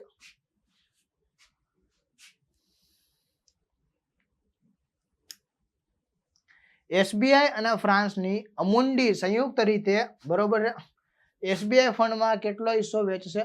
તો ભાઈ એમના દ્વારા 10% હિસ્સો વેચવાની વાત છે, બરોબર. એસબીઆઈ ફંડ્સનો 10% હિસ્સો આઈપીઓ દ્વારા વેચશે. ટૂંકમાં આ જે ફ્રાન્સની કંપની છે એ પોતાનું રોકાણ છે પાછું ખેંચી રહી છે. તમને લોકોને ખ્યાલ છે કે ભાઈ અત્યારે એને શું કહેવાય? આઉટરનની સ્થિતિ કહેવાય. જે વિદેશી ઇન્વેસ્ટર્સ હોય કે જેમણે ભારતમાં રોકાણ કર્યું હોય પરંતુ તેઓ હવે પોતાનું રોકાણ રોકડું કરી અને આપણા દેશમાંથી જતા રહે તો એને શું કહેવાય ભાઈ? આઉટફ્લો કહેવાય, બરોબર. આઉટરનની સ્થિતિ કહેવાય. અત્યારમાં થઈ રહ્યું છે, બરોબર. અલગ અલગ કંપનીઓમાં જે કંઈ પણ રોકાણ વિદેશીઓ દ્વારા કરવામાં આવ્યું હોય તો ધીમે ધીમે એ વેચીને પોતે પોતાના નાણાં ઊભા કરે છે. તેને શું કહેવાય? આઉટરનની સ્થિતિ કહેવાય છે. ઠીક છે. નેક્સ્ટ જોઈએ, ભારતમાં ઇલેક્ટ્રિક વાહનોને વધારે સસ્તા બનાવવા માટે કઈ કંપનીઓએ ડ્યુઅલ લોન ફાઇનાન્સિંગ પ્રોગ્રામ રજૂ કર્યો છે? ટાટા મોટર્સ અને એચડીએફસી બેંક, JSW મોટર અને એક્સિસ બેંક, મહિન્દ્રા ઇલેક્ટ્રિક અને આઈસીઆઈસીઆઈ બેંક, હુન્ડાઈ મોટર અને એસબીઆઈ કે પછી મારુતિ સુઝુકી અને national bank, Punjab national bank? Dual loan financing, બરોબર ભાઈ, લોન સસ્તી કરવા માટેની વાત છે. યસ, તો તાજેતરમાં એક ઇલેક્ટ્રિક વાહનોને શું છે સસ્તું કરવા માટે આ વસ્તુ કરેલી છે. તો કોણે કરાયું છે? JSW, બરોબર છે. યસ, JSW મોટર અને આ કરાર એક્સિસ બેંક વચ્ચે થયેલા છે. Okay yes. તો એમજી મોટરની જે તમારે ઇલેક્ટ્રિક ગાડીઓ ખરીદવી હશે તો તમને આના અંતર્ગત લોન મળી જશે. અને કેવી સસ્તી લોન મળી જશે? કોના દ્વારા? તો કે ભાઈ એક્સિસ બેંક દ્વારા. ઓકે યસ, યાદ રાખવાનું છે. નેક્સ્ટ જોઈએ આપણે પેટીએમ ની નવી એઆઈ સંચાલિત ટ્રાવેલ એપનું નામ શું છે? ટ્રાવેલ એપ છે, બરોબર છે, કે જેની અંતર્ગત તમે જીએસઆરટીસીની ટિકિટ બુક કરવી હોય, રેલવેની ટિકિટ બુક કરવી હોય, વંદે ભારતમાં મુસાફરી કરવી હોય, કોઈ પણ ફ્લાઇટ બુક કરવી હોય, આ બધું તમે હવે આમાંથી કરી શકશો. શું કામ? તો કોઈ આ ટ્રાવેલ એપ છે. Yes okay. તો આવી જે ટ્રાવેલ એપ છે એનું નામ શું છે? Paytm travel plus, Paytm check in, Paytm journey, Paytm trip planner, કે પછી એક પણ નહીં? શું આવશે? વિચારો. પેટીએમ દ્વારા લોન્ચ કરવામાં આવ્યું છે. પેટીએમ નું પૂરું નામ શું થાય? પે થ્રુ મોબાઈલ, બરોબર છે, કંપની છે. યસ. તો અહીંયા તમારો જવાબ આવશે કે પેટીએમ ચેક ઇન. શું આવે? પેટીએમ ચેક ઇન જે છે એ શું છે? ટ્રાવેલ એપ છે. આમાં તમારે હોટલ બુક કરવી તો હોટલ પણ બુક થઈ શકે છે. તમારે કોઈ જગ્યાએ ફરવા જવું હોય, તમારે કોઈ જગ્યાએ વિઝિટ માટે કરવું હોય, કોઈ જગ્યાએ ઓનલાઈન ટિકિટ પરચેજ કરવી હોય, તો આ બધા જ કામો તમે આ ટ્રાવેલિંગ એપ અંતર્ગત કરી શકો છો. Okay yes, check in app જેનું નામ છે. તો જો અહીંયા લખ્યું છે કે ભાઈ એક જ પ્લેટફોર્મ ઉપર તમે ફ્લાઇટ, ટ્રેન, બસ અને મેટ્રોની ટિકિટનું સંચાલન અને બુકિંગ કરવાની મંજૂરી આપે છે. ભારતમાં બોન્ડ ડેરિવેટિવ્સ રજૂ કરવા માટે કયા બે નિયમનકારો સહયોગ કરી રહ્યા છે? બોન્ડ ડેરિવેટિવ્સ રજૂ કરવા માટે યસ, ફ્યુચર એન્ડ ઓપ્શન્સ જે આપણે ભણીએ છીએ એના અંતર્ગત. તો ભાઈ બોન્ડ ડેરિવેટિવ્સને રિપ્રેઝેન્ટ કરવા માટે કઈ બે સંસ્થાઓ વચ્ચે ભાગીદારી થઈ છે? તો કે ભાઈ સેબી અને આરબીઆઈ, બરોબર. સેબી જે છે તમને ખબર છે કે ભાઈ સેબી એક્ટ અંતર્ગત સિક્યુરિટીઝ અને એક્સચેન્જને શું છે? નિયંત્રિત કરે છે. પરંતુ બોન્ડ માર્કેટને પણ નિયંત્રિત કરે છે. યસ. અને આરબીઆઈ કે જે ફાઇનાન્સને લગતી તમામ બાબતો ઉપર ધ્યાન રાખે છે. તાજેતરમાં સેબી અને આરબીઆઈ દ્વારા સંયુક્ત રીતે આ બાબત ઉપર શું છે કે ભાઈ ચર્ચા વિચારણાઓ કરવામાં આવી છે. એ યાદ રાખવાનું છે. યસ.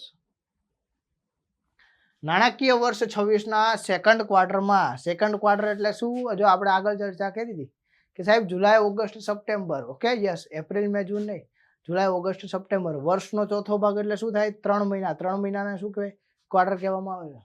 તો 45,547 કરોડ, 49,456 કરોડ, 50,000 કરોડ, 93,674 કરોડ, કે ભાઈ 85,520 કરોડ. પબ્લિક સેક્ટર બેંકનો ટોટલ નફાની વાત છે, ખાલી એસબીઆઈ ની નહીં. ઓકે, તો કેટલો છે? 49,456 કરોડ છે. સરકારની માલિકીની જે બેંકો છે આ બેંકોનો કુલ નફાની વાત છે. Okay yes. જેમાં સૌથી વધારે એસબીઆઈ નો છે, આપણને લોકોને ખ્યાલ છે. યસ. 22 ઓક્ટોબર 25 સુધીમાં જનધન ખાતાઓમાં કુલ કેટલી રકમ હતી? 1.85 લાખ કરોડ, 2.15 લાખ કરોડ, 2.75 લાખ કરોડ, 3 લાખ કરોડ, કે પછી 2.50 લાખ કરોડ. જનધન યોજના અંતર્ગત જે ખાતાઓ ખોલવામાં આવે તો આ ખાતાઓમાં કેટલી રકમ હતી? આ લોકો શું કામ આપણને દર્શાવે છે? ખરેખર આ ઝીરો બેલેન્સ એકાઉન્ટ છે, બરોબર. ખરેખર શું છે? તો કે સાહેબ આ ઝીરો બેલેન્સ એકાઉન્ટ છે, તો પણ ભારતના નાગરિકો દ્વારા એમાં પૈસા રાખવામાં આવે છે. યસ. અને ખૂબ સારા એવા પૈસા રાખવામાં આવે છે. તો આ જે હિસ્સો છે કેટલો નોંધાણો હતો? ભાઈ 2.75 લાખ કરોડ. એટલે કે ભાઈ આપણું 70 થી 75% સુધીનું બજેટ થઈ જાય, બરોબર. ગુજરાતનું 70 થી 75% સુધીનું એક વર્ષનું બજેટ થઈ જાય એટલા નાણાં છે. શેમાં? તો ભાઈ પ્રધાનમંત્રી જનધન યોજના અંતર્ગત જે કાંઈ પણ બચત ખાતાઓ ખોલવામાં આવ્યા છે એના અંતર્ગત. ઓકે, એટલે ખૂબ સારી વાત કહેવાય. ટૂંકમાં વસ્તુ એ છે.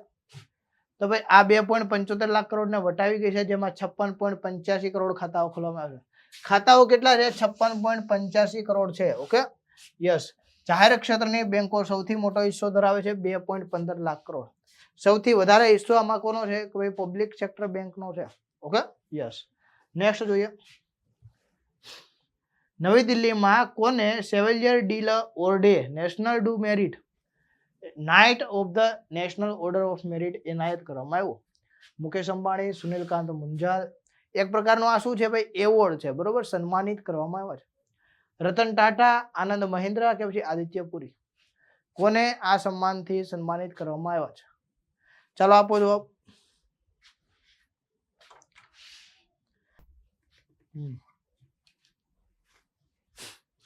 Yes, anyone who can give the right answer of this question?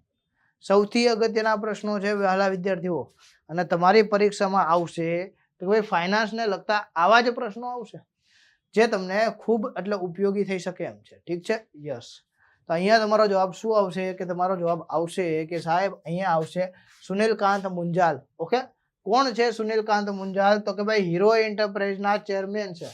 Hero એન્ટરપ્રાઇઝના chairman અને સેરેન્ડિપિટી આર્ટ્સ ફાઉન્ડેશનના સ્થાપક સુનિલકાંત મુંજાલને આ સ્વાગત કરવામાં આવ્યું છે. ફ્રાન્સના સર્વોચ્ચ નાગરિક સન્માનોમાંનું એક છે જેની સ્થાપના 1963માં થઈ. ટૂંકમાં આ જે સેવિલિયર ડી મેરિટ ઓફ ઓર્ડર જે સન્માનિત કરવામાં આવ્યું છે ફ્રાન્સનું, એ શું છે કે ભાઈ જે મુખ્ય સન્માનો હોય એમાંથી એક છે. આપણે કેમ છે ભારત રત્ન છે, પદ્મશ્રી છે, પદ્મભૂષણ છે, પદ્મવિભૂષણ છે, તો એવી રીતના આ ફ્રાન્સના શું છે કે ભાઈ સન્માનિત પુરસ્કારો છે. ઓકે, તો આ સુનિલકાંત મુંજાલ જે છે હીરો એન્ટરપ્રાઇઝના ચેરમેન છે. ઓકે, ડિજીલોકર 2025 પર રાષ્ટ્રીય કાર્યશાળા અને પરિષદમાં કઈ સરકારને પીપલ ફર્સ્ટ ઇન્ટિગ્રેશન એવોર્ડ મળેલો છે? કેરળ સરકાર, હિમાચલ પ્રદેશ સરકાર, મહારાષ્ટ્ર સરકાર, તમિલનાડુ સરકાર કે ગુજરાત સરકાર? શેનો એવોર્ડ મળ્યો છે? People first integration award. એટલે કે ભાઈ લોકો માટેની જે સેવાઓ છે એમાં ખૂબ સારો એવો સુધારો થયેલો છે. તો આ વસ્તુ માટે કયા રાજ્ય સરકારને એવોર્ડ મળેલો છે? ચાલો આપો જવાબ. Yes, anyone? Okay okay okay okay, ચાલો. તો અહીંયા તમારો જવાબ શું આવશે? તમારો જવાબ આવશે હિમાચલ પ્રદેશ સરકારને મળેલો છે. હિમાચલ પ્રદેશ સરકાર દ્વારા લોકોના હિતમાં ખૂબ સારા એવા કાર્યો કરવામાં આવ્યા છે. ઓકે, તો અહીંયા આપણે યાદ રાખવાનું છે કે ભાઈ આ જે સન્માનિત સન્માન કરવામાં આવ્યું છે, કોને કરવામાં આવ્યું છે? હિમાચલ પ્રદેશ ગવર્મેન્ટને કરવામાં આવ્યું છે. નેક્સ્ટ જોઈએ. જો આ વિભાગ જે છે, આ એવોર્ડ છે ડિજિટલ ટેકનોલોજી અને શાસન વિભાગને આપવામાં આવ્યો છે. ખાસ હિમાચલ પ્રદેશમાં ડિજિટલ ટેકનોલોજી અને શાસન ડિપાર્ટમેન્ટ. ઓકે, એટલે કે ભાઈ જે ટેકનોલોજીના ઉપયોગ થકી જે કાંઈ પણ પબ્લિક સર્વિસીસ છે એ સરળતાથી મળી રહે એમના માટે આ એવોર્ડ આપવામાં આવ્યો છે. નેક્સ્ટ જોઈએ. Sustainable aviation fuel. બરોબર, સસ્ટેનેબલ એવિએશન ફ્યુલ માટે ભારતના મિશ્રણ લક્ષ્યો શું છે? યસ, તમને ખ્યાલ છે કે ભાઈ એવિએશન ફ્યુલમાં પણ શું છે કે ભાઈ હવે ઇથેનોલને મિક્સ કરવાની વાત આવે. તમને લોકોને ખ્યાલ છે કે ભાઈ આપણા જે કોમર્શિયલ વ્હીકલ્સ છે, 2 વ્હીલ્સ છે, 4 વ્હીલ્સ છે, 3 વ્હીલ છે, એમાં પણ હવે ફ્યુલમાં ધીમે ધીમે ઇથેનોલ એડ કરવાની વાત આવે છે કે જેથી કરીને સસ્ટેનેબલ ફ્યુલની વાત આવે. તો ભાઈ આ લક્ષ્ય કેટલું છે કે ભાઈ 27 સુધીમાં 1%. બરોબર, એવિએશન ફ્યુલમાં 27 સુધીમાં 1%, 28 સુધીમાં 2% અને બીજા 30 સુધીમાં 5%. ઓકે, 1%, 2% અને 5% જેટલું નક્કી કરવામાં આવ્યું છે. ક્યુ છે? સસ્ટેનેબલ એવિએશન ફ્યુલ અંતર્ગત. બરોબર, એવિએશન ફ્યુલ માટે આ એડ કરવામાં આવ્યું. તો ટકાઉ ઉડ્ડયન બળતણ માટે આ નીતિ લાગુ કરશે. મધ્યપ્રદેશનું ત્રીજું ચિત્તા સ્થળ કયું હશે જ્યાં નામીબિયાના ચિત્તાઓને છોડવાની યોજના છે? નામીબિયાથી લાવેલા ચિત્તાઓ જે છે એને ત્રીજું એક સ્થળ બનશે મધ્યપ્રદેશનું કે જ્યાં છોડવામાં આવશે. આગળ આપણે વાત થઈ કે ભાઈ ડિસેમ્બરના 3rd વીકમાં ક્યાંથી ચિત્તાઓ લાવવાના છે? તો કે બોત્સવાનાથી 8 ચિત્તાઓ લાવવાના. આ તો ઓલરેડી આપણે જે 21માં જે ચિત્તાઓ લાવ્યા હતા 2021માં એ ચિત્તાઓના સંદર્ભમાં પ્રશ્ન છે. તો હવે ત્રીજું સ્થળ બનશે નોરાદેવી વન્યજીવ અભયારણ્ય. બરોબર છે? યસ. કુનો નેશનલ પાર્ક છે? નોરાદેવી વન્યજીવ અભયારણ્ય છે. અને આગળ જતા શું છે કે ભાઈ અન્ય રાજ્યોમાં અને નેશનલ પાર્કમાં છોડવામાં આવશે કે જેથી કરીને ભારતના અલગ અલગ રાજ્યોમાં ચિત્તાઓની વસ્તી વધે. અને તમને ખ્યાલ છે કે ભાઈ પ્રાકૃતિક સંતુલન માટે બધી જ વસ્તુઓ જરૂરી છે. ઓકે, નેક્સ્ટ જોઈએ. તો કુનો નેશનલ પાર્ક અને ગાંધી સાગર અભયારણ્યમાં છે ઓલરેડી, અને હવે નોરાદેવી વન્યજીવ અભયારણ્યમાં છોડવામાં આવશે.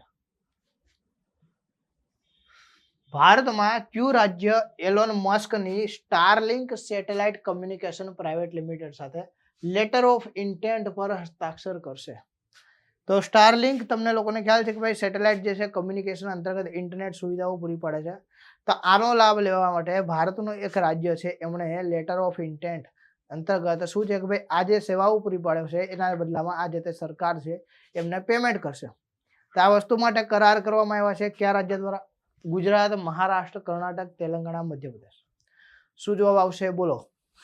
તમારામાંથી જે વિદ્યાર્થીઓ નવા છે અને ફર્સ્ટ ટાઈમ લેક્ચર જોઈ રહ્યા છે એમને કહીશ કે તમે લોકો શું છે કે ભાઈ લેક્ચરને લાઇક કરવાનું ભૂલતા નહીં, લેક્ચરને શેર કરવાનું ભૂલતા નહીં, કારણ કે બેન્કિંગ અવેરનેસને ગુજરાતીમાં કરંટ અફેરના સંદર્ભમાં જો કોઈ તમને ભણાવતું હોય ને તો આપણી એક જ ચેનલ છે. ઓકે, તો ખાસ અગત્યનું છે, તમારે લોકોએ ખાસ ધ્યાન રાખવાનું છે. અને આ વસ્તુ કેવી છે કે તમે લોકો જેટલો પ્રેમ આપો, તમે લોકો જેટલો આમને રિસ્પોન્સ આપો, એટલા આપણે આવા લેક્ચર વધારે લાવીએ. એટલે ખાસ એ વસ્તુ ધ્યાનમાં રાખવાની છે. જોઈએ તો અહીંયા જવાબ આવશે ભાઈ મહારાષ્ટ્ર. બરોબર, તાજેતરમાં મહારાષ્ટ્ર અને એલોન મસ્કની જે કંપની છે સ્ટારલિંક, એમની સાથે આ કરાર થયેલા છે. ઓકે, તો કે ભાઈ ઇન્ટરનેટ સેટેલાઇટ બેઝડ કમ્યુનિકેશન સેવાઓ પૂરી પાડવા માટે. તો મહારાષ્ટ્ર સરકાર ભારતનું પ્રથમ રાજ્ય બન્યું જેણે એલોન મસ્કની સ્ટારલિંક સેટેલાઇટ કમ્યુનિકેશન સાથે ભાગીદારી કરેલ છે. આ ભાગીદારી હેઠળ સ્ટારલિંક મહારાષ્ટ્રના ગઢચિરોલી, નંદુરબાર, વાશિમ અને ધારાશિવ જેવા દૂરના અને વંચિત જિલ્લાઓમાં સરકારી સંસ્થાઓ માટે હાઈસ્પીડ ઇન્ટરનેટનો ઉપયોગ કરશે. બરોબર, શું કામ કે ભાઈ હાઈસ્પીડ ઇન્ટરનેટ પોતાના ગામડાઓમાં, સરકારી શાળાઓમાં, ગ્રામીણ વિસ્તારોમાં આ હાઈસ્પીડ ઇન્ટરનેટની સુવિધા મળે કે જેથી કરીને ત્યાંના જે લોકો છે, ત્યાંના લાભાર્થીઓ છે, એમને લાભ મળે. એ સંદર્ભમાં આ કરાર થયેલા છે. ઓકે, WPL 2026 માટે રોયલ ચેલેન્જર્સ બેંગલુરુ મહિલા ટીમના મુખ્ય નવા કોચ તરીકે કોની નિમણૂક કરવામાં આવી છે? તો વુમન પ્રીમિયર લીગ 2026, તમને લોકોને ખ્યાલ છે કે ભાઈ ગયા વર્ષની જે વુમન પ્રીમિયર લીગ હતી મુંબઈ ઇન્ડિયન્સ દ્વારા જીતવામાં આવી હતી. તો આ વખતે જે છે આ મુંબઈ, બરોબર, વુમન પ્રીમિયર લીગ, તો એમાં કઈ ટીમ છે? તો કે ભાઈ સાહેબ ટીમનું નામ છે રોયલ ચેલેન્જર્સ બેંગલુરુ. તેના મુખ્ય કોચ તરીકે કોની નિમણૂક થઈ? લુક વિલિયમસન, માલોલન રંગરાજન, મિતાલી રાજ, સ્મૃતિ મંદાના, ઝુલન ગોસ્વામી. માલોલન રંગરાજન, બરોબર, મિતાલી રાજ, સ્મૃતિ મંદાના, ઝુલન ગોસ્વામી કે પછી લુક વિલિયમ્સ. કોની નિમણૂક થઈ છે મુખ્ય કોચ તરીકે? બોલો. યસ, આપો જવાબ. અહીંયા તમારો જવાબ શું હશે કે તમારો જવાબ હશે કે સાહેબ માલોલન રંગરાજન. કોની નિમણૂક થઈ છે? માલોલન રંગરાજનની નિમણૂક થઈ છે મુખ્ય કોચ તરીકે મહિલા ટીમના. ઓકે, RCB ના સંદર્ભમાં યાદ રાખવાનું છે. યસ, તમિલનાડુના ભૂતપૂર્વ ઓલરાઉન્ડર અને લાંબા સમયથી RCB સપોર્ટ સ્ટાફ તરીકે એમણે સેવા આપેલી છે. તેઓ લ્યુક વિલિયમ્સનું સ્થાન લેશે. વર્તમાનમાં કોણ હતા? લુક વિલિયમ્સ હતા. ચોથી રાષ્ટ્રીય મસાલા પરિષદ 2025 ક્યાં યોજાશે? કોચી, મુંબઈ, ગુંતુર, જયપુર કે પછી ક્યાંય નહીં?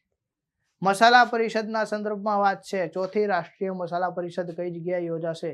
આ બધા જ જે નામ છે ને એ મસાલાઓને લગતા છે. બરોબર, કોચી છે, મુંબઈ છે, ગુંતુર છે, જયપુર છે. તો કઈ જગ્યાએ યોજાશે? આપણે ગુજરાતમાં તમને લોકોને ખ્યાલ છે કે ભાઈ સાહેબ ગુજરાતમાં આપણે સૌથી વધારે ફેમસ શું? તો કે ભાઈ ગુજરાતમાં મરચા માટે, બરોબર, ફેમસ શું છે? શેરથા કહેવાય કે શેરથાના મરચા ફેમસ. શેરથા ક્યાં? અહીંયા ગાંધીનગરની નજીકમાં આવેલું. તો એવી રીતના ભારતમાં મરચાના ઉદ્યોગ માટે ગંતુર ફેમસ છે. ગુંતુર કહેવાય તો ગંતુર કહેવાય. તો આ ગુંતુર જે છે, બરોબર, યસ, તેલંગાણા, આંધ્રપ્રદેશમાં. તો શું છે કે ભાઈ આ ગુંતુર છે, ફેમસ છે. અને ત્યાં આ મસાલા માટેની આ સ્પાઇસીઝ વર્લ્ડ ઓર્ગેનાઇઝેશનની આ સમિટ યોજાણી હતી. યસ, ચોથી સમિટ છે. આ કાર્યક્રમની થીમ શું હતી? The spice route. બરોબર, શું છે? The spice route ahead, safe, sustainable and scalable. શું છે? The spice route ahead, safe, sustainable અને સ્કેલેબલ. ભારત, તમને ખબર છે કે ભાઈ પહેલેથી મસાલાઓ બાબતે ભારત જે છે વિશ્વમાં નામના ધરાવે છે. કે ભાઈ ભારતમાં જે મરી મસાલાઓ મળે છે એવા વિશ્વમાં કોઈ પણ દેશમાં નથી મળતા. અને ભારતના લોકો જેટલા સ્વાદના શોખીન છે એટલા તો કોઈ નથી. કારણ કે ક્યાંયની પણ આઈટમ તમને ગમે એટલી ચાખો, બરોબર, દરેક રાજ્યમાં જાઓ, પ્રદેશમાં જાઓ, જિલ્લાઓમાં જાઓ, ત્યાંની ફેમસ તમને 10 થી 12 વસ્તુઓ ખાવા પીવાની મળે. Yes, okay. તો એ સંદર્ભમાં વાત છે કે ભાઈ જે ખાદ્ય સુરક્ષા, પર્યાવરણીય જવાબદારી અને મસાલા ઉદ્યોગ માટેની વાત છે. પણ અહીંયા ફોકસ શેની ઉપર કરવામાં આવતો? ફૂડ ઉપર નહીં, બરોબર. એ જે ફૂડમાં સ્પાઇસીઝ વપરાય છે એ સ્પાઇસીઝ ઉપર અહીંયા ફોકસ કરવામાં આવતો. તો આ ચોથી સમિટ હતી, ગુંતુર ખાતે આયોજન થયું હતું. ઠીક છે, કઈ જગ્યાએ? ગુંતુર ખાતે. ભારતના પર્યટનને પ્રદર્શિત કરવા માટે ભારતનું પર્યટન મંત્રાલય કયા આંતરરાષ્ટ્રીય કાર્યક્રમમાં ભાગ લઈ રહ્યું છે? એટલે કે ભાઈ ઇન્ડિયન જે ટુરિઝમ છે એને પ્રમોટ કરવા માટે કે ભાઈ તમે તાજમહેલ જોવા આવો, તમે આગ્રાનો કિલ્લો જોવા આવો, યસ, લાલ કિલ્લો જોવા આવો, તમે લોકો ભગવાન જગન્નાથનું મંદિર જોવા આવો, તમે દિલ્હીમાં આવેલો અક્ષરધામ જોવા આવો, ગુજરાતમાં મહાત્મા મંદિર જોવા આવો, ડાકોરના ઠાકોરના દર્શન કરવા આવો, બરોબર, સોમનાથ મહાદેવના દર્શન કરવા આવો. આ બધું શું છે ભાઈ? પ્રમોશન છે. યસ, ટુરિઝમ માટેનું. તો આ વસ્તુ માટે તાજેતરમાં એક ઇન્ટરનેશનલ સંસ્થા શું કહેવાય કોન્ફરન્સમાં ભાગ લીધો હતો ભારત થકી. તો ITB Berlin, world travel market London, Arabian travel market, FITUR Madrid કે ભાઈ ઇન્ટરનેશનલ ટુરિઝમ એક્સપો ટોક્યો. તો આ સમિટ ક્યાં યોજાણી હતી? કે ભાઈ એ ટુરિઝમને પ્રમોટ કરે. તમારા ભારતમાં શું છે જોવા જેવું? તમને કોઈ ફોરેનર વ્યક્તિ આવે ને પૂછે કે સાહેબ તમારા ભારતમાં શું છે જોવા જેવું, તો ભાઈ ભારતમાં એટલું બધું જોવાલાયક છે કે ભાઈ એને ફરવા માટે તમારે દિવસો ઓછા પડે, બરોબર ને? તો આ બધી વસ્તુઓને ધ્યાનમાં રાખીને વર્લ્ડ ટ્રાવેલ માર્કેટ લંડન ખાતે જે સમિટ થઈ હતી એમાં ભારતના પ્રતિનિધિઓએ ભાગ લીધો હતો અને ભારતીય જે ટુરિઝમ છે એને પ્રોત્સાહન કર્યું હતું. કુછ દિન તો ગુજારો ગુજરાતમાં, બરોબર, એ વાળી વસ્તુ છે. તો ભારત સરકારનું પર્યટન મંત્રાલય દ્વારા અહીંયા ભાગ લેવામાં આવ્યો હતો. 2024માં ભારતમાં 20.57 મિલિયન આંતરરાષ્ટ્રીય પ્રવાસીઓ આવ્યા હતા અને વર્લ્ડ ઇકોનોમિક ફોરમના ટ્રાવેલ એન્ડ ટુરિઝમ કોમ્પિટિટિવ ઇન્ડેક્સમાં ભારતનું સ્થાન કેટલા મુજબ 39મા ક્રમનું છે. સૌથી વધારે ભરાતા દેશોમાં, ફરવામાં આવતા દેશોમાં ભારતનું ક્રમ કેટલો હોય? 119 માંથી 39મા ક્રમે છે. એટલે સારું એવું કહેવાય, ઘણું સારું કહેવાય. પરંતુ હજી આ ક્રમ આગળ આવે અને આપણે ભારતમાં ટુરિઝમ ક્ષેત્રે હું તો કહું ટોપ 10માં આવ્યા તો બેસ્ટ કહેવાય અને ધીમે ધીમે થશે પણ ખરું. પણ શું છે કે આ ટુરિઝમને, કારણ કે ટુરિઝમથી ખૂબ અર્થતંત્રને ફાયદો થતો હોય છે. યસ, કોઈ પણ દેશમાં ટુરિઝમના વિકાસથી તે દેશના અર્થતંત્રને ખૂબ ફાયદો થતો હોય છે. ઓકે, તે વસ્તુઓ ધ્યાનમાં રાખવાની છે. નેક્સ્ટ જોઈએ, નવેમ્બર 2025માં ચીને જીયુક્વાન સેટેલાઇટ લોન્ચ સેન્ટર પરથી ક્યુ ક્રૂડ અવકાશ યાન લોન્ચ કરેલું છે. તિયાનજોવ 3, શેનઝોવ 21, ચાંગી 6, લોંગ માર્ચ 5 કે પછી તિયાગોંગ 2. તો ક્રૂડ બેઝડ સ્પેસ લોન્ચ કરેલું છે, સ્પેસ ક્રાફ્ટ લોન્ચ કરેલું છે કોણ દ્વારા? ચીન દ્વારા. શું નામ આવશે? તો અહીંયા તમારો જવાબ આવશે કે ભાઈ લોન્ચ કર્યું છે શેનઝોવ 21 નામનું એક લોન્ચ કરેલું છે, બરોબર. શું છે કે ભાઈ આ જે છે સેટેલાઇટ, બરોબર, જીયુક્વાન સેટેલાઇટને લોન્ચ સેન્ટર પરથી લોન્ચ કરવામાં આવ્યું છે. યસ, તો ચાઇના મેડન સ્પેસ એજન્સીએ ગોબી રણમાં સ્થિત જીયુક્વાન સેટેલાઇટ લોન્ચ સેન્ટર પરથી લોંગ માર્ચ રોકેટ પર શેનઝોવ 21, આ રોકેટનું નામ છે લોંગ માર્ચ 2F અને શેનઝોવ 21 જે છે એ ક્રૂડ સ્પેસ ક્રાફ્ટ છે, બરોબર, ક્રૂડ બેઝડ સ્પેસ ક્રાફ્ટ કે ભાઈ એમાં ફ્યુલ તરીકે ક્રૂડનો ઉપયોગ થયો છે. ઓકે, નહીતર જનરલી શેનો ઉપયોગ થતો હોય? તો ભાઈ લિક્વિડ નાઇટ્રોજનનો ઉપયોગ થતો હોય. યસ, લિક્વિડ હાઇડ્રોજનનો ઉપયોગ થતો હોય અથવા તો શેનો ઉપયોગ થતો હોય?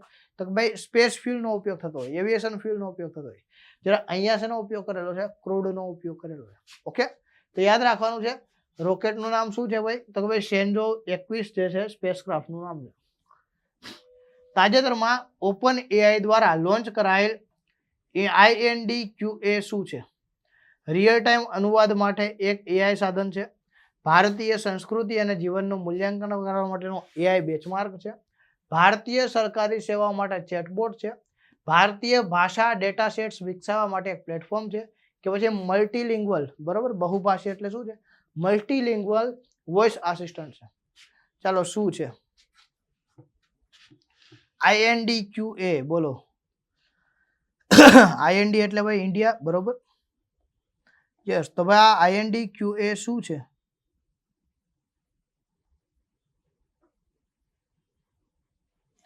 યસ, આપો જવાબ મારા વહાલા વિદ્યાર્થીઓ. તો કે સાહેબ ભારતીય સંસ્કૃતિ અને જીવનની સમજનું મૂલ્યાંકન કરવા માટેનું AI બેચમાર્ક છે, બરોબર. ઇન્ડિયન કલ્ચર શું કહેવાય? યસ, ઇન્ડિયન જે લાઇફસ્ટાઇલ છે શું છે? ઇન્ડિયન એથિક્સ શું છે? આ બધી વસ્તુઓને રિપ્રેઝેન્ટ કરતું નામ શું અપાયું છે? INDQA. યસ, ઇન્ડિયાના સંદર્ભમાં, ઇન્ડિયાના કલ્ચરના સંદર્ભમાં, ઇન્ડિયાના રીતિ રિવાજ લઈ લો, ઇન્ડિયાની લાઇફસ્ટાઇલ લઈ લો, આ સંદર્ભમાં એનું મહત્વ જાણવા માટે તમારે કંઈ પણ પૂછવું હોય તો તમે આના અંતર્ગત પૂછી શકો છો કે જેથી કરીને ભારતીય સંસ્કૃતિઓ, ભારતીય લોકોના પહેરવેશ, ભારતીય લોકોના ખોરાક, ભારતીય લોકોની માન્યતાઓ, ભારતીય લોકોના તહેવારો, આ બધી જ વસ્તુઓના સંદર્ભ શું છે કે ભાઈ તમને માહિતી આપે છે. ઓકે, તો આ બધી જ વસ્તુના સંદર્ભમાં તમને શું છે કે ભાઈ માહિતી આપવામાં આવે છે. નેક્સ્ટ જોઈએ, કોલિન્સ શબ્દકોશ દ્વારા કયા શબ્દને વર્ષ 2025 નું શબ્દ નામ આપવામાં આવ્યું છે? AI fusion, vibe coding, quantum leap, neural networking કે ડિજિટલ ડિટોક્સ? કોના દ્વારા? હવે આગળ તમને લોકોને ખ્યાલ છે કે ભાઈ કેમ્બ્રિજ યુનિવર્સિટી દ્વારા એક શબ્દ પસંદ કરવામાં આવ્યો હતો. યસ, જેને શું કહેવાય? રેગબેટ નામ આપવામાં આવ્યું હતું. બરોબર. પછી સોશિયલ, પેરાસોશિયલ નામ આપવામાં આવ્યું હતું. યસ, શું નામ આપ્યું હતું? પેરાસોશિયલ. જો કેમ્બ્રિજ યુનિવર્સિટી,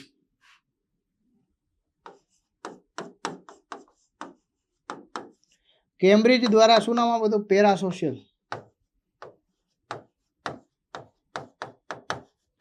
પછી ઓક્સફોર્ડ દ્વારા નામ આપવામાં આવ્યું. ઓક્સફોર્ડ દ્વારા એક શબ્દ પસંદ કરવામાં આવ્યો, એને શું નામ આપવામાં આવ્યું? રેગબેટ.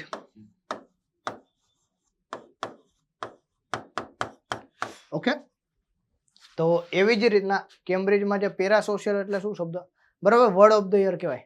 તો આ પેરાસોશિયલ એટલે શું કે ભાઈ લોકો પોતાની લાગણીઓ જે છે કોઈ સામેવાળા વ્યક્તિને શેર કરવાના બદલે એઆઈને શેર કરે છે. બરાબર, ચેટ જીપીટી લઈ ગયો, જેમિનાઈ લઈ ગયો કે કોઈ પણ જે એઆઈ જે ટૂલ છે એને પોતાની લાગણી શેર કરે છે અને એનાથી શું છે કે ભાઈ પોતાની જાતને હળવું ફીલ કરે છે.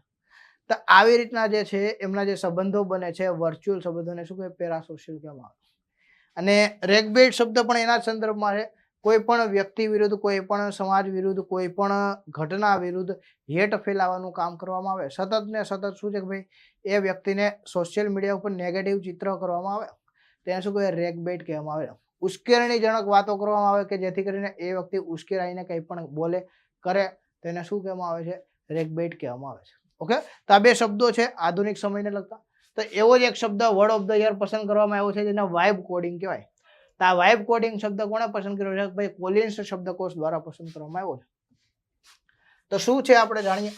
તો ભાઈ જેમાં માનવીઓ ટેકનોલોજી સાથે કેવી રીતે ક્રિયા પ્રતિક્રિયા કરે છે તેના પર એઆઈના વધતા જતા પ્રભાવને પ્રકાશિત કરે છે. તમને લોકોને ખ્યાલ આવી ગયા કે ભાઈ હવે કેલ્ક્યુલેટર્સ આવી ગયા ને એટલે લોકો મોઢે ગણતરી કરતા બંધ થઈ ગયા. પછી શું થયું કે ભાઈ કમ્પ્યુટર્સ આવી ગયા એટલે લોકો લખતા બંધ થઈ ગયા. અત્યારે ટાઈપિંગ બધું કમ્પ્યુટર પર થાય છે, લોકો લખતા બંધ થઈ ગયા. અને હવે એઆઈ આવી ગયું એટલે લોકો ક્રિએટિવિટી કરતા નહીં, લોકો શું કરશે? સીધો પ્રોમ્પ્ટ ટાઈપ કરી દેશે અને એઆઈ છે એનું કામ કરી આપે. પહેલા કેવું હતું કે કોઈ પણ વસ્તુ આપણે તૈયાર કરવી તો એના માટે આપણે રીડિંગ કરવું પડે, સમજવું પડે, ઉતારવું પડે, પછી આપણે એની વિશે અભ્યાસ કરી શકીએ, બોલી શકીએ. અત્યારે તો ભાઈ હું એક ટાઈપ કરી દઉં, કમાન્ડ આપી દઉં એઆઈને કે ભાઈ ફલાણી વસ્તુ ઉપર મને આટલી માહિતી આપો. તે માહિતી મેં સર્ચ નથી કરી, બરાબર, મેં તો ખાલી લખ્યું છે અને આખું એમાં મહેનત કોની છે? એઆઈની છે. તો આવી રીતના જે કંઈ પણ કામગીરી થાય એને શું કહેવામાં આવે છે? વાઇબ કોડિંગ કહેવામાં આવે છે. ઓકે, વાઇબ કોડિંગનો અર્થ મેન્યુઅલી કોડ લખવાને બદલે એઆઈને કુદરતી ભાષાની સૂચનાઓ આપી સોફ્ટવેર બનાવવાનો વાત છે. મતલબ કે તમારે વેબસાઇટ બનાવવી છે તો તમારે જરૂરી નથી કે તમને કોડિંગ આવડતું હોવું જોઈએ. તમે તમારી સાદી ભાષામાં લખો છો કે સાહેબ મારે એવી વેબસાઇટ બનાવવી છે કે ભાઈ એનું હોમ પેજ આવું હોય, એમાં મલ્ટી લેંગ્વેજ ટૂલ્સ હોય, એમાં આટલી સુવિધાઓ હોય, એમાં આટલા ટેબ હોય. આ બધી વસ્તુઓ તમે સિમ્પલ લેંગ્વેજમાં લખો છો તો પણ એ વસ્તુના આધારે કોડિંગ કરી દેશે. કોણ કોડિંગ કરી દેશે? ચેટ જીપીટી અથવા તો એઆઈ. બરોબર, અને એ કોડિંગ દ્વારા તમે એ વેબસાઇટ બનાવી શકો. જ્યારે તમે એ કોડ નહોતા જાણતા, તમે તો ખાલી તમારી જે કંઈ પણ રિક્વાયરમેન્ટ હતી એ કીધી અને એના બદલામાં આ વસ્તુ થઈ. તેને શું કહેવાય છે? એને કહેવાય છે વાઇબ કોડિંગ. આંધ્રપ્રદેશના નક્કાપલ્લી ખાતે કઈ કંપનીના પ્રસ્તાવિત ગ્રીનફિલ્ડ સ્ટીલ પ્લાન્ટને કેન્દ્રીય પર્યાવરણ મંત્રાલયે મંજૂરી આપેલી છે? તો કઈ કંપનીના ગ્રીનફિલ્ડ સ્ટીલ પ્લાન્ટને મંજૂરી આપવામાં આવી છે? અહીંયા શબ્દ આવ્યો ગ્રીનફિલ્ડ. આપણે વસ્તુ આ યાદ રાખવાની છે. ગ્રીનફિલ્ડ એટલે શું? તો કે ભાઈ જ્યાં કંઈ ન હોય, બરોબર, એવી જગ્યા કે જ્યાં પહેલા કંઈ જ ન હોય, કંઈ જ, એટલે કે ભાઈ સંપૂર્ણ મેદાન. બરોબર ને? યસ, મેદાની વિસ્તાર. કોઈ પણ આંતરમાળખાકીય સુવિધાઓ ન હોય, બરોબર છે, કોઈ પણ બીજી કંપની કામ ન કરતી હોય, કોઈ પણ નવી ફેક્ટરી ત્યાં ન હોય અને ત્યાં ઝીરોથી જે કામ શરૂ કરવામાં આવે ને એને શું હોય? ગ્રીનફિલ્ડ કહેવાય. તો આવો ગ્રીનફિલ્ડ પ્રોજેક્ટ જે છે એ કઈ વસ્તુના સંદર્ભમાં છે? કે ભાઈ સ્ટીલ પ્લાન્ટના સંદર્ભમાં છે. તો આ વસ્તુ કોણે કરેલી છે? ભાઈ આર્સેલર મિત્તલ નિપ્પોન સ્ટીલ. બરોબર છે? યસ, એએમએનએસ તરીકે ઓળખાય છે. શું છે ભાઈ? આર્સેલર મિત્તલ નિપ્પોન સ્ટીલ દ્વારા આ વસ્તુ શરૂ કરવામાં આવી છે. કોણે શરૂ કરેલી છે? તો ભાઈ નિપ્પોન સ્ટીલ દ્વારા શરૂ કરવામાં આવી છે. Yes, okay. નેક્સ્ટ જોઈએ આપણે. તો કેન્દ્રીય પર્યાવરણ મંત્રાલયના આંધ્રપ્રદેશના અનકાપલ્લી જિલ્લામાં નક્કાપલ્લી ખાતે આ વસ્તુ શરૂ કરવામાં આવી છે. 1.5 લાખ કરોડના પ્રોજેક્ટને ભારતનું સૌથી મોટું સ્ટીલ ઉત્પાદન રોકાણ માનવામાં આવે છે. કે ભાઈ આ પ્રોજેક્ટના રોકાણમાં કેટલો ખર્ચો થયેલો છે? 1.5 લાખ કરોડનો ખર્ચો થયેલો છે, કે જે ખૂબ વધારે કહેવાય. ભારતની પ્રથમ ડિજિટલ વસ્તી ગણતરી 2027ના ટ્રાયલ તબક્કા માટે કયા 2 મોબાઈલ એપ્લિકેશનો લોન્ચ કરવામાં આવી છે? તો વસ્તી ગણતરી માટેના જે ટ્રાયલ તબક્કા છે એના માટે શું છે કે ભાઈ મોબાઈલ એપ્લિકેશન્સ લોન્ચ કરવામાં આવી છે. તો એના સંદર્ભમાં છે ભાઈ ડિજિટલ વસ્તી ગણતરી અને સ્માર્ટ નકશો, વસ્તી ગણતરી ટ્રેકર અને જીઓ સેન્સસ, ડિજિટલ લેઆઉટ નકશો અને વસ્તી ગણતરી ઘરની સૂચિ 2027, વસ્તી ગણતરી ટ્રેકર અને જીઓ મેપ કે પછી હાઉસ મેપર અને વસ્તી એપ્લિકેશન. તો 2 એપ્લિકેશન લોન્ચ કરવામાં આવી છે. હવે તમને ખ્યાલ છે કે ભાઈ આ વખતે જે વસ્તી ગણતરી થવાની છે એ કેવી રીતના થવાની છે? તો કે આ જે વસ્તી ગણતરી છે ને એ સ્માર્ટ વસ્તી ગણતરી થવાની છે, ડિજિટલાઇઝ થવાની છે. તો ડિજિટલ લેઆઉટ નકશો એટલે કે ભાઈ DLM અને વસ્તી ગણતરી ઘરની સૂચિ એપ. અને આ વખતે બીજું એક વસ્તુ એ છે કે ભાઈ જાતિ આધારિત પણ વસ્તી ગણતરી થવાની છે. એટલે આ વખતે વસ્તીમાં જે આવશે ને તમને તમારી કાસ્ટ પણ પૂછશે કે ભાઈ તમે કઈ કાસ્ટથી છો, બરોબર છે?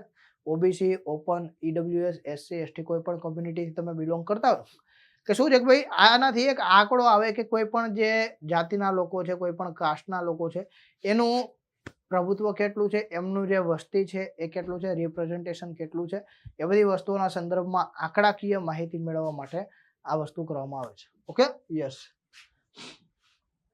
તો ભારતના રજિસ્ટ્રાર જનરલ અને સેન્સસ કમિશનરે ભારતની પ્રથમ ડિજિટલ વસ્તી ગણતરી 2027ના ટ્રાયલ તબક્કા માટે 2 મોબાઈલ એપ્લિકેશનો લોન્ચ કરી છે. ડિજિટલ લેઆઉટ મેપ અને જેનો ઉપયોગ મેપિંગ અને લેઆઉટ બનાવવા માટે થાય છે. નેક્સ્ટ જોઈએ, કયો દેશ સત્તાવાર રીતે વિશ્વનો પ્રથમ કેશલેસ રાષ્ટ્ર બનેલું છે? નોર્વે, સ્વીડન, ડેનમાર્ક, ફિનલેન્ડ કે પછી નેધરલેન્ડ? ચલો, કયો દેશ છે એ પહેલો દેશ બનેલો છે? કયા સંદર્ભમાં? તો કે ભાઈ સત્તાવાર રીતે વિશ્વનો કેશલેસ દેશ બનેલો, કે ત્યાં હવે જે કાંઈ પણ ટ્રાન્ઝેક્શન્સ છે ઓનલાઈન થાય છે. ફિયાટ કરન્સીનો ઉપયોગ નથી થતો. આપણે જે કાગળની કરન્સીનો ઉપયોગ કરીએ છીએ, ધાતુના સિક્કાઓનો ઉપયોગ કરીએ છીએ, એનો ઉપયોગ નથી થતો. પરંતુ શું થાય છે? કેશલેસ, યસ, ઓનલાઈન અલગ અલગ એપ્લિકેશન દ્વારા પેમેન્ટ થાય છે. તો અહીંયા જવાબ આવશે સ્વીડન, બરોબર છે? તો ભાઈ સ્વીડન એ પહેલો વિશ્વનો કેશલેસ નેશન બનેલો છે. ખૂબ સારી વાત કહેવાય. સ્વીડન સત્તાવાર રીતે વિશ્વનો પ્રથમ કેશલેસ દેશ બન્યો છે, જ્યાં રોજિંદા વ્યવહારો લગભગ સંપૂર્ણપણે mobile payment application, digital wallets અને કાર્ડ્સ દ્વારા થાય છે. જો શેના દ્વારા થાય છે? એક તો એપ્લિકેશન્સ દ્વારા, એક તો ડિજિટલ વોલેટ્સ દ્વારા અને કાર્ડ દ્વારા પેમેન્ટ થાય છે. 2012માં Swiss mobile payment application launch થયા પછી આ પરિવર્તનને વેગ મળ્યો. એટલે કે ભાઈ 2012થી પ્રયત્નો શરૂ હતા, ત્યારે 2025માં આ સફળતા મળેલી. જોયું ને, કોઈ પણ વસ્તુ માટે સમય લાગે પરંતુ ચોક્કસથી સફળતા મળે. નેક્સ્ટ જોઈએ, ચાર્લ્સ કોસ્ટ, જેમનું તાજેતરમાં અવસાન થયું, તેઓ કઈ રમતના એક મહાન ખેલાડી હતા? એથ્લેટિક્સ, સાયકલિંગ, સ્વિમિંગ, જિમ્નેસ્ટિક કે રોઈંગ? તો ભાઈ આજે ચાર્લ્સ કોસ્ટ છે એ કઈ રમત સાથે સંકળાયેલા હતા? ચાલો જવાબ આપો. ચાલો, ચાર્લ્સ કોસ્ટ છે એ કઈ રમતથી સંકળાયેલા હતા? એથ્લેટિક્સ, સાયકલિંગ, સ્વિમિંગ, જિમ્નેસ્ટિક કે પછી રોઈંગ? શું આવશે જવાબ?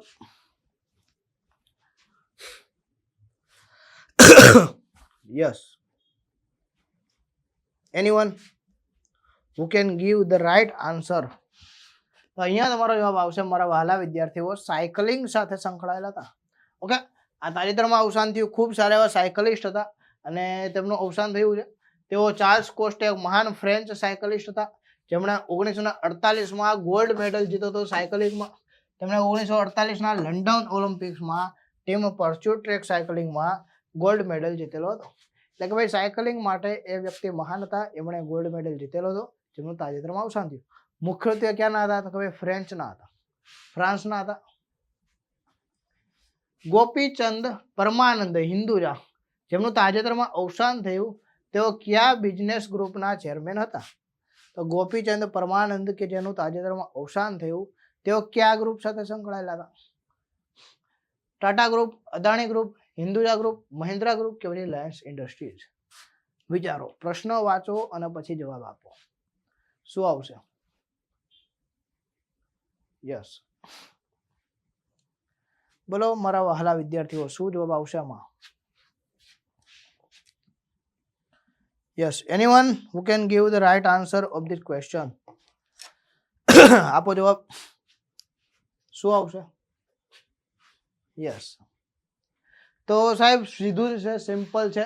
હિન્દુજા ગ્રુપના ચેરમેન હતા, બરોબર છે. એમના નામ પરથી જ શું છે કે ભાઈ ગોપીચંદ પરમાનંદ હિન્દુજા, એમના નામ પરથી હિન્દુજા ગ્રુપ છે. હિન્દુજા ગ્રુપ અલગ અલગ જે કાંઈ પણ અશોક લેલન્ડ તમે વાહન જોયા છે, બરોબર, કોમર્શિયલ વાહનો જે છે, ટ્રક છે, તો આ બધી વસ્તુઓના ઉત્પાદનમાં ખૂબ સારા એવા આગળ હતા. આ સિવાય ઇન્ડસઇન્ડ બેંક તમે જોઈ છે, તો એ પણ આમના સંદર્ભમાં આવે છે. કઈ ભારતીય કંપની તાજેતરમાં $100 બિલિયન બજાર મૂડીકરણનો આંકડો પાર કરનાર છઠ્ઠી કંપની બની? એચડીએફસી બેંક, ભારતીય Airtel, ICICI bank, state bank of India કે પછી ટાટા કન્સલ્ટન્સી સર્વિસ? કઈ ભારતીય કંપની તાજેતરમાં 100 બિલિયનના બજાર માર્ક, બરોબર, $100 બિલિયન જે માર્કેટ કેપ છે એને કવર કરેલું છે તાજેતરમાં? એટલે કે ભાઈ નવેમ્બર 25ની વાત છે, બોલો. કારણ કે અત્યારે તમે જોશો, બરોબર, જ્યારે તમે લેક્ચર જોઈ રહ્યા છો ત્યારે કદાચ બદલાયેલી હોય, પરંતુ નવેમ્બર 25ના સંદર્ભમાં જોવાનું છે. તો અહીંયા જવાબ આવશે state bank of India. Okay, તો એસબીઆઈ દ્વારા આ લક્ષ્યાંક હાસિલ કરવામાં આવ્યું. યસ, ઠીક છે. ચાલો નેક્સ્ટ જોઈએ. તો એસબીઆઈ દ્વારા $100 અબજ બજાર મૂડીકરણનો આંકડો પાર કરીને છઠ્ઠી ભારતીય કંપની બની, જેની બજાર કિંમત $100 થી પહોંચી છે. એસબીઆઈના શેરનો ભાવ 1% વધીને રેકોર્ડ સ્તરે પહોંચ્યો છે, જે ઊંચા રોકાણકારોના મજબૂત વિશ્વાસને પ્રતિબિંબિત કરે છે. કઈ બેંકે રિલાયન્સ કોમ્યુનિકેશનના લોન આપતા ખાતાને છેતરપિંડી તરીકે જાહેર કરેલ છે? એટલે કે ભાઈ ફ્રોડસ્ટર તરીકે જાહેર કરેલ છે, ફ્રોડ્યુલન્ટ જાહેર કરેલ છે. રિલાયન્સ કોમ્યુનિકેશન કંપની જે છે એ લોન લઈ લે છે, પરંતુ લોન પછી પાછા ચૂકવતા નથી. તો આ એક બેંક છે ને, એમના દ્વારા એમને ફ્રોડ તરીકે કેટેગરાઇઝ કરવામાં આવે છે કે ભાઈ હવેથી આગળથી કોઈ પણ બેંકો છે એમણે આ કંપનીને લોન આપતા ધ્યાન રાખવું, કારણ કે એ ફ્રોડ કરે છે અને લોન ચૂકવતા નથી. તો આવું કોના દ્વારા કરવામાં આવ્યું હતું? SBI, HDFC, IDBI bank, ICICI bank કે પછી એક્સિસ બેંક? કઈ બેંક દ્વારા આ વસ્તુ કરવામાં આવી છે? યસ, વિચારો મારા વહાલા વિદ્યાર્થીઓ, શું આવશે જવાબ? Yes, okay, 1 2 3. તો જવાબ આપણે આપીએ કે ભાઈ આઈડીબીઆઈ બેંક દ્વારા આ વસ્તુ કરવામાં આવી છે. ઓકે, આઈડીબીઆઈ બેંક દ્વારા રિલાયન્સ કોમ્યુનિકેશન છે, જો ઘણી અલગ અલગ બેંકોએ આ વસ્તુ કરેલી છે. મહારાષ્ટ્રની બેંક હોય, યસ બેંક હોય, બરાબર, ઓરિએન્ટલ બેંક હોય, પછી એસબીઆઈ હોય, આઈડીબીઆઈ બેંક હોય. અલગ અલગ બેંકો કેવું કરે કે ભાઈ એમને ફ્રોડ તરીકે જાહેર કરે છે, પછી જ્યારે પેમેન્ટ રિકવર કરે છે ત્યારે આ જે કેટેગરી છે એને રિમૂવ કરે. કારણ કે બેંકોનો નિયમ હોય છે, બરોબર, નક્કી કરેલી લોન જો સમયગાળામાં પાછી નથી આવતી તેને કેટેગરાઇઝ કઈ રીતે કરવામાં આવે છે? કંપનીને ફ્રોડ તરીકે કરવામાં આવે છે. Okay, yes. તો આઈડીબીઆઈ બેંકે રિલાયન્સ કોમ્યુનિકેશનને આ વસ્તુ કરી હતી. શું કામ? 750 કરોડના લોન ખાતાના ભંડોળ બાબતે. યસ.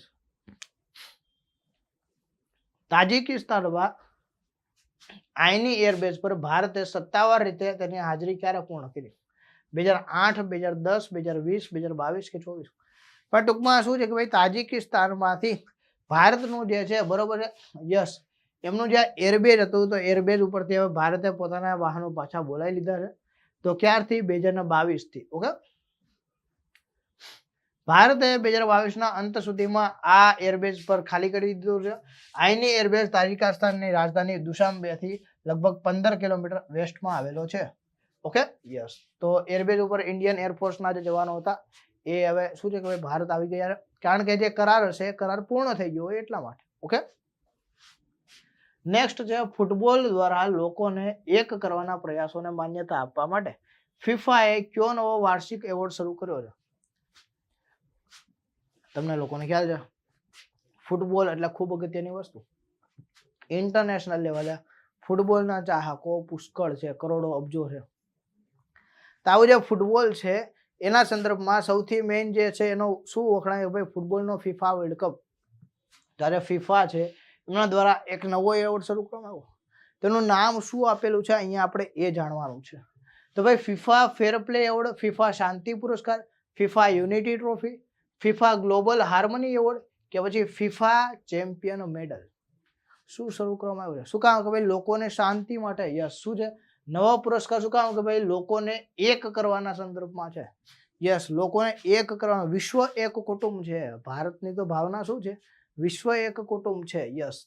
તો આવી જ એકતાને સ્થાપિત કરવા માટે, બંધુત્વના ભાવને સ્થાપિત કરવા માટે આ શરૂ કરેલું છે.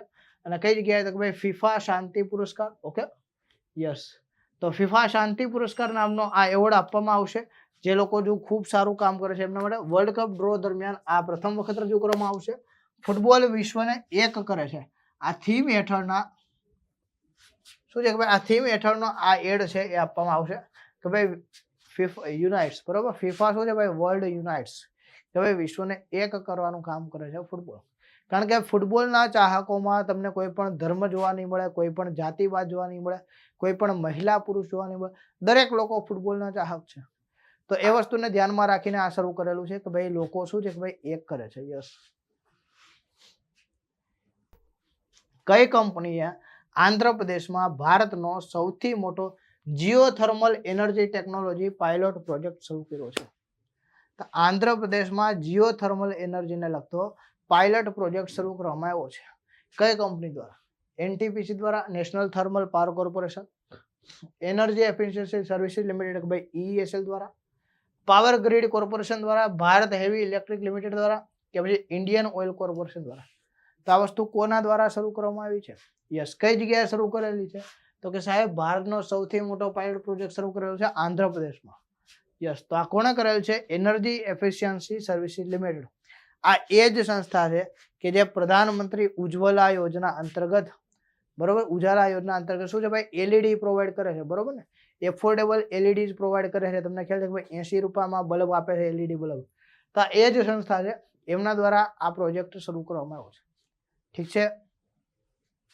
યસ. ક્લિયર. નેક્સ્ટ જોઈએ. તો એનર્જી એફિશિયન્સી સર્વિસીસ લિમિટેડ એ આંધ્રપ્રદેશમાં ભારતનો સૌથી મોટો geothermal energy technology pilot project શરૂ કર્યો છે. આ પ્રોજેક્ટ અર્થ એર ટનલ, બરોબર, સિસ્ટમ અને ગ્રાઉન્ડ સોર્સ હીટ પંપનો ઉપયોગ કરશે. આ કઈ ઉર્જા ખબર? પૃથ્વીના ભૂગર્ભમાં જે ઉર્જા હોય ને એ ઉર્જા થકી વીજળી ઉત્પન્ન કરવાની વાત છે. બરોબર. જીઓથર્મલ એનર્જી પૃથ્વીના ભૂગર્ભમાં જે ઉર્જા છે, બરોબર, ગરમ પાણીના મોજાઓ આપણને નીકળે છે. અમુક જગ્યાએ શું છે ભાઈ આવા હોટ હોલ્સ હોય છે કે જેના અંતર્ગતથી ભાઈ ગરમ હવાઓ આવે છે. તો આ જગ્યાઓનો ઉપયોગ કરીને શું છે કે ભાઈ આ ઉર્જા મેળવવાની વાત છે. ઓકે. યસ. તો આ પ્રોજેક્ટ અર્થ એર ટનલ સિસ્ટમ અને ગ્રાઉન્ડ સોર્સ હીટ પમ્પ્સ, બરોબર, શું કહેવાય? ગ્રાઉન્ડ સોર્સ હીટ પમ્પ્સનો ઉપયોગ કરશે જે 3 થી 4 વર્ષનો વળતરનો સમયગાળો ઓફર કરશે, જે હોટલ અને પ્રવાસન માટે માળખા યોગ્ય છે. ભારતની વ્યવસાયિક તાલીમ સંસ્થાઓમાં ડિજિટલ ડિઝાઇન કૌશલ્યને આગળ વધારવા માટે કઈ બે સંસ્થાઓએ એમઓયુ પર હસ્તાક્ષર કર્યા છે? એમએસડીઈ અને ટીસીએસ, ડીજીટી અને ઓટોડેસ્ક, એનએસડીસી અને ઇન્ફોસિસ, એઆઈસીટીઈ અને સિમેન્સ કે પછી ડીજીટી અને આઈબીએમ. કઈ વસ્તુ માટે? તો કે ભાઈ વ્યવસાયિક તાલીમ સંસ્થાઓમાં ડિજિટલ ડિઝાઇન સ્કિલને આગળ વધારવા માટે. એટલે કે ભાઈ હવે છે ને આઈટીઆઈમાં કેવી વસ્તુ શીખવી જોઈએ? વેબ ડેવલપિંગ શીખવું જોઈએ. બરોબર. યસ. ગ્રાફિક ડિઝાઇનિંગ શીખવું જોઈએ. બીજું શું શીખવું જોઈએ? એઆઈ નો ઉપયોગ શીખવો જોઈએ. બરોબર. આ બધી વસ્તુઓ શીખવા માટે બે કંપની દ્વારા કરાર થયેલા. તો આ બે કંપનીનું નામ છે ડીજીટી અને ઓટોડેસ્ક. ઓકે. શું છે? ડીજીટી અને ઓટોડેસ્ક. યસ. તો કૌશલ્ય વિકાસ મંત્રાલય હેઠળ આ વસ્તુ કરેલી છે અને ઓટોડેસ્ક સાથે ભાગીદારી કરવામાં આવી છે. જે આઈટીઆઈ, બરોબર, ક્યાં જગ્યાએ? તો કે ભાઈ ઔદ્યોગિક તાલીમ સંસ્થાઓમાં ભારતભરમાં ફેકલ્ટી અને ટ્રેનર્સ વચ્ચે ડિજિટલ ડિઝાઇન સ્કિલ છે એને મજબૂત કરવાનું કામ કરશે. મેં તમને કીધું ને કે ભાઈ આવા સમયની માંગ પ્રમાણે આઈટીઆઈમાં ટ્રેડ બદલાશે. હવે તમારે સુથારી કામ માટે તમારે શું છે કે ભાઈ સાદી કરવતનો ઉપયોગ નથી કરવાનો, એના માટે મશીન આવી ગયા. કામ થશે પરંતુ એમાં સ્કિલનો ઉપયોગ થશે, ટેકનોલોજીનો ઉપયોગ થશે. પરંતુ સૌથી મોટું ક્ષેત્ર કે જેને આપણે આઈટી સેક્ટર કહીએ, તો આઈટી સેક્ટરમાં પણ મહત્તમ લોકો તૈયાર થાય એટલા માટે આ વસ્તુ કરવામાં આવે છે. ઓકે. યસ. ચાલો. તો ભાઈ આ પ્રશ્નો હતા આપણે 1 થી 15 નવેમ્બર સુધીના કે ભાઈ 16 થી 30 નવેમ્બર દરમિયાન શું શું ફેરફારો રહ્યા. ઓકે. તેમાં પહેલો પ્રશ્ન તમારી સામે છે, ઓક્ટોબર 25 ભારતમાં છૂટક ફુગાવો કયા ઐતિહાસિક નીચા સ્તરે પહોંચી ગયો? છૂટક ફુગાવોને શું કહીએ આપણે? CPI ના આધારે માપવામાં આવે, કન્ઝ્યુમર પ્રાઇસ ઇન્ડેક્સના આધારે. રિટેલ ઇન્ફ્લેશન કહીએ છીએ, બરોબર છે? યસ, કે ભાઈ વ્યક્તિગત રીતે કોઈ પણ વસ્તુ કે સેવા છે એમાં કેટલો ભાવ વધારો થયો. ઓકે, 0.50%, 0.40%, 0.25%, 0.75% કે ભાઈ 1 પણ નહીં? ચાલો, શું જવાબ આવશે? કરો, ગેસ કરો અને સાચો જવાબ આપો. જે વિદ્યાર્થીઓ ઓલરેડી આપણી પાસે ભણી ગયા છે એ લોકોને આનો જવાબ ચોક્કસથી આવડે. જવાબ આવશે 0.25%. કેટલો છે? તો કે સાહેબ 0.25% છે. યસ, અહીંયા યાદ રાખવાનું છે કે કેટલો છે? 0.25% છે. શું છે? તો કે જોઈએ આપણે મૂળ કન્ટેન્ટ, કે આ ઘટાડો જીએસટી દરના ઘટાડા અનુકૂળ આધાર અને ખાસ કરીને શાકભાજી અને ફળોમાં ખાદ્ય ફુગાવામાં ઘટાડો થવાના કારણે થયો. એટલે કે ભાઈ ખૂબ સારો એવો આ ઘટાડો થયો. વર્તમાન CPI શ્રેણીમાં સૌથી ઓછો છૂટક ફુગાવો છે. ઓકે, 6 નહીં છે. યસ. નેક્સ્ટ પ્રશ્ન જોઈએ. RBI એક્ટ 1934 ની કલમ 45IA6 હેઠળ RBI દ્વારા કઈ બે NBFC નું નોંધણી પ્રમાણપત્ર રદ કરવામાં આવ્યું છે? NBFC એટલે નોન બેન્કિંગ ફિનાન્શિયલ કંપનીઝ, બરોબર? રજીસ્ટર થાય છે કંપની એક્ટ અંતર્ગત, પરંતુ ચાલે છે, નિયમન કોણ કરે છે? RBI કરે છે. યાદ રાખજો. યસ. અને નોન બેન્કિંગ ફિનાન્શિયલ કંપની શું છે કે સાહેબ એ ફક્ત ધિરાણ આપે છે, એ ડિપોઝિટ સ્વીકારી શકતા નથી, બરોબર છે? એ લોકો ચેક ઇસ્યુ કરી શકતા નથી. ઓકે, યસ, એ ફક્ત ધિરાણ આપવાનું, લોન આપવાનું કામ કરે છે, ફાઇનાન્સ આપવાનું કામ કરે છે. તો બે આવી જે કંપનીઓ હતી એનો રદ કરવામાં આવ્યું છે. એ કઈ બે છે? જમ્બો ફિનવેસ્ટ ઇન્ડિયા લિમિટેડ અને ચેમ્પિયન એગ્રો ફાઇનાન્સ લિમિટેડ. પરિચય કોમો ટ્રેડ પ્રાઇવેટ લિમિટેડ અને Renuka investment and finance limited. Muthoot finance અને મણપ્પુરમ ફાઇનાન્સ. SBI કાર્ડ્સ અને HDFC ક્રેડિલા. બજાજ ફાઇનાન્સ અને L&T ફાઇનાન્સ. વિચારો કઈ બે સંસ્થા આવશે કે જેનું રદ કરેલું છે? આપો જવાબ. NBFC ના સંદર્ભમાં શું આવશે? યસ. ઓકે, તો અહીંયા તમારો જવાબ આવશે. શું આવશે? કે સાહેબ જમ્બો ફિનવેસ્ટ અને ચેમ્પિયન એગ્રો ફાઇનાન્સ છે એમનું લાયસન્સ રદ કરવામાં આવ્યું છે. શું કામ? કે ભાઈ એમના દ્વારા જે કંઈ પણ રેગ્યુલેશન્સ બનાવવામાં આવ્યા છે, RBI દ્વારા જે રેગ્યુલેશન્સ બનાવવામાં આવ્યા છે એ ફોલો નહીં થતા હોય, બરોબર? પછી એ KYC નિયમો હોય કે એમના દ્વારા જે કંઈ પણ ધિરાણ આપવામાં આવે છે એના સંદર્ભના નિયમો હોય, તે સંદર્ભમાં છે. તો વધુમાં પરિચય કોમો ટ્રેડ પ્રાઇવેટ લિમિટેડ અને રેણુકાને તો ભાઈ આ સર્ટિફિકેટ્સ આપવામાં આવ્યા છે, બરોબર? આ જે બે નવી છે કોમો ટ્રેડ પ્રાઇવેટ લિમિટેડ અને રેણુકા ઇન્વેસ્ટમેન્ટ, એમને શું છે કે ભાઈ NBFC તરીકે રજીસ્ટર કરવામાં આવ્યા છે, જ્યારે આગળના બે છે એને રદ કરવામાં આવ્યા.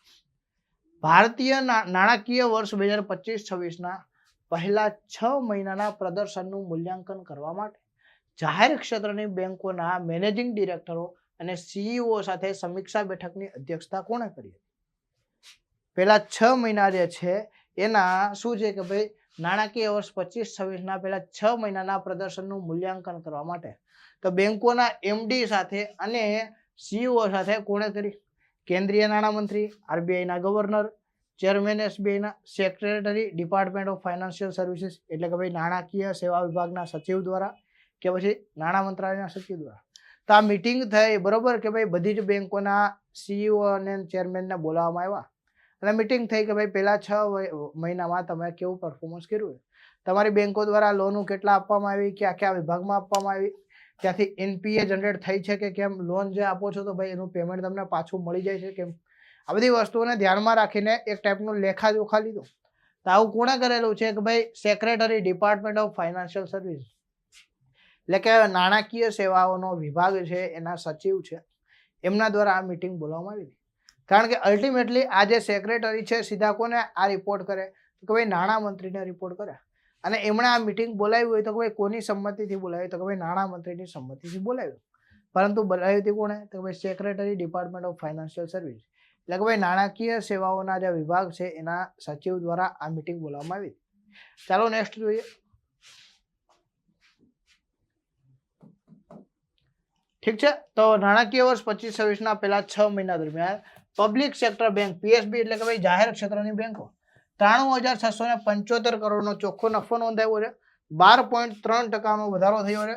થાપણોમાં 9.6% વધારો થયો છે અને કુલ એનપીએ રેશિયો 2.30% ઘટીને અને ચોખ્ખો નફો એનપીએ 0.45% થયો છે. આ બેઠકમાં જનસમર્થ પોર્ટલ પર સ્ટાર્ટઅપ લોન મોડ્યુલનું લોન્ચિંગ અને પબ્લિક સેક્ટર બેંકનો મંથન રિપોર્ટ પણ જાહેર કરવામાં આવ્યો. ટૂંકમાં અલ્ટિમેટલી એ વસ્તુ કહેવા માંગે છે કે ભાઈ આ જે રિપોર્ટ્સ છે ને એના અંતર્ગત શું છે કે ભાઈ જે પહેલા 6 મહિનાના ડેટા લીધા કે ભાઈ નફો કેટલો થયો તો કે ભાઈ 93,675 કરોડનો નફો નોંધાણો. ખૂબ સારી વાત કહેવાય. Okay, next public sector bank. Okay, કઈ બેંકે ચેન્નઈમાં સાંસ્કૃતિક પહેલ ભારત સૂરોત્સવ શરૂઆત કરાવી? ચેન્નઈમાં એક કલ્ચરલ ઇનિશિયેટિવ જે છે એનું નામ શું છે? ભારત સૂરોત્સવ છે. તો કઈ બેંક દ્વારા આનું આયોજન કરવામાં આવ્યું હતું અને શરૂ કરવામાં આવ્યું? SBI, HDFC bank, federal bank, ICICI કે પછી એક્સિસ બેંક? ચાલો, કઈ બેંક દ્વારા શરૂ કરવામાં આવ્યું? શું જવાબ આવશે? બોલો માય ડિયર સ્ટુડન્ટ્સ, આપો જવાબ. મારા સવાલ અને તમારા જવાબ. તો આ જે ઇનિશિયેટિવ છે ભારત સૂરોત્સવ એ કોના દ્વારા? તો કે સાહેબ ફેડરલ બેંક દ્વારા શરૂ કરવામાં આવ્યું. ઓકે, યસ, ફેડરલ બેંક દ્વારા. તો આ એક ઇમર્જિવ ડાન્સ અને મ્યુઝિક ફ્યુઝન ફેસ્ટિવલ છે કે જે ભારતના ફેડરલ બેંકનો સિગ્નેચર કલ્ચરલ બરોબર બૌદ્ધિક સંપત્તિ એટલે કે ઇન્ટેલેક્ચ્યુઅલ પ્રોપર્ટી છે, જેમાં શોભના ચંદ્રકુમાર પિલ્લઈ અને આગમ બેન્ડ, ચારુમતી રઘુરાવજન અને રવિચારી જેવા કલાકારો દ્વારા ભાગ લેવામાં આવશે. ટૂંકમાં આ જે બધા અલગ અલગ લોકો છે એમના દ્વારા મળીને શું છે કે ભાઈ આ ભારત સૂરોત્સવનું આયોજન કરવામાં આવ્યું. પરંતુ બેંક કઈ છે? ફેડરલ બેંક દ્વારા આનું આયોજન હતું અને મ્યુઝિક અને ડાન્સને લગતો ફેસ્ટિવલ. Okay, yes. નેક્સ્ટ જોઈએ. આરબીઆઈએ શિપમેન્ટ પહેલા અને પછીના નિકાસ ક્રેડિટ માટે મહત્તમ ક્રેડિટ સમયગાળો કેટલા દિવસ સુધી વધારી દીધો? 270 દિવસ, 300 દિવસ, 360 દિવસ, 450 દિવસ કે 500 દિવસ? કેટલા સમયગાળો કેટલો શેનો કે ભાઈ મહત્તમ નિકાસ ક્રેડિટ માટે? યસ. એટલે કે ભાઈ આ કોના માટે ખબર? આ જે એક્સપોર્ટર્સ હોય બરોબર ને, કે જે નિકાસ કરતા હોય. આપણે અગાઉ પણ આ પ્રશ્ન જોયો હતો. યસ, ઓક્ટોબરમાં પણ આની ઉપર ચર્ચા થઈ હતી. નિકાસ કરતા જે એક્સપોર્ટર્સ હોય એમને ક્રેડિટ એટલે કે ભાઈ ધિરાણ આપવામાં આવે. EXIM bank, export import bank of India, તમે નામ સાંભળ્યું? આ એક્ઝિમ બેંક છે શું કરે છે કે ભાઈ નિકાસ વધારવા માટે પ્રમોટ કરે છે.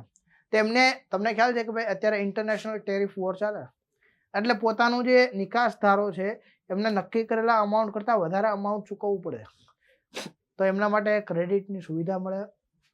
અને આ જે સમયગાળો છે નિકાસના કેટલા દિવસ પહેલા છે? 450 દિવસ સુધીનો ક્રમ આવ્યો છે કે ભાઈ તમારા નિકાસના 450 દિવસ સુધી તમે આ ક્રેડિટનો ઉપયોગ કરી શકો છો અને રીપેમેન્ટ કરી શકો. એવું નથી કે ભાઈ લઈને તમારે 45 દિવસમાં પાછા આપી દેવા. નહીં, 450 દિવસ એટલે કે ભાઈ ઓલમોસ્ટ 360 દિવસ અને બીજા 80-90 દિવસ એટલે કે ભાઈ 1 અથવા તો 1.25 વર્ષ જેટલો તમને સમય આપવામાં આવે છે. યસ, 1 વર્ષ ને 3 મહિના જેટલો.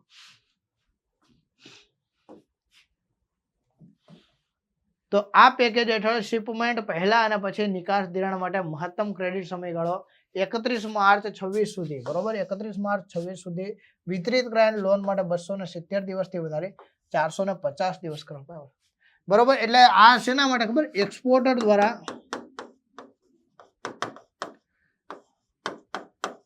લીધેલી લોન માટે.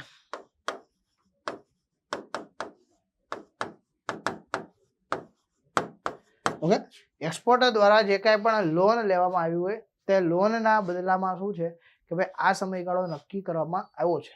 ઓકે, નેક્સ્ટ જોઈએ આપણે. તો 6 નંબરનો પ્રશ્ન છે PLFS ત્રિમાસિક બુલેટિન 2000 બરોબર જુલાઈથી સપ્ટેમ્બર 2025. તો આ દરમિયાન આ રિપોર્ટ જે છે ભાઈ પીરિયોડિક લેબર ફોર્સ સર્વે. PLFS એટલે શું છે ભાઈ? પીરિયોડિક લેબર ફોર્સ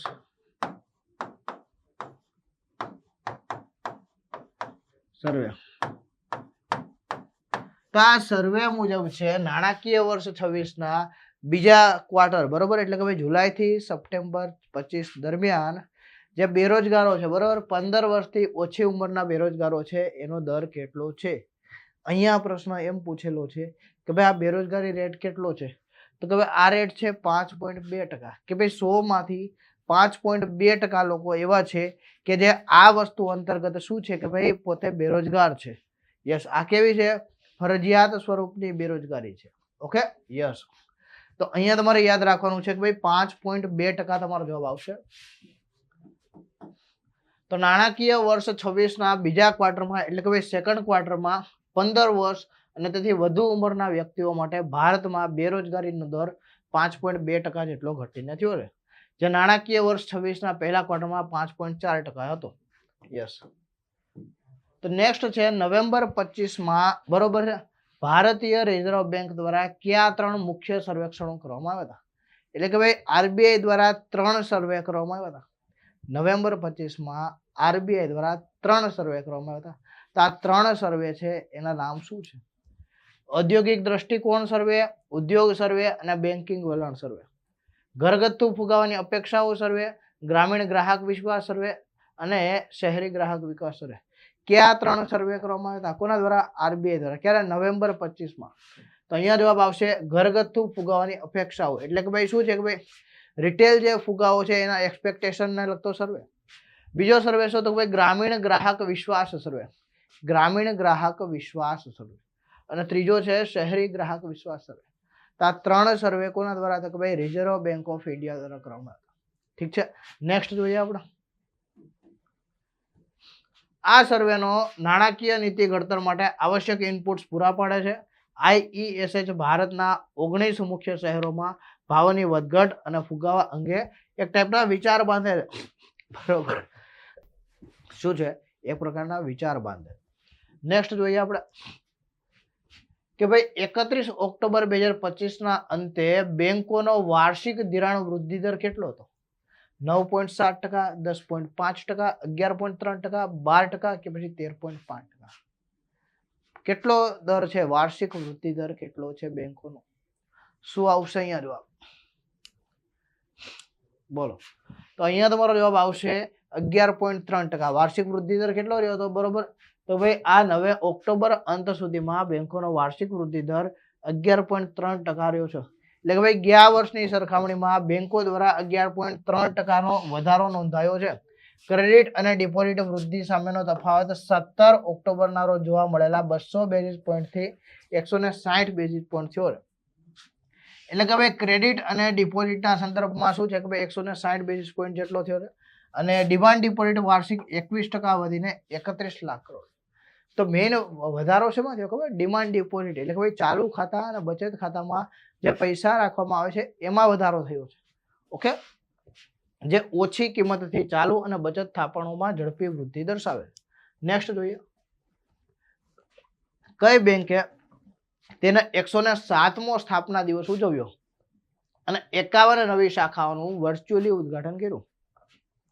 આમાંથી કઈ બેંક છે જેને 107 વર્ષ થયા? બરોબર. 107મો એને સ્થાપના દિન ઉજવ્યો અને નવી 51 જેટલી નવી બ્રાન્ચનું ઉદ્ઘાટન કર્યું.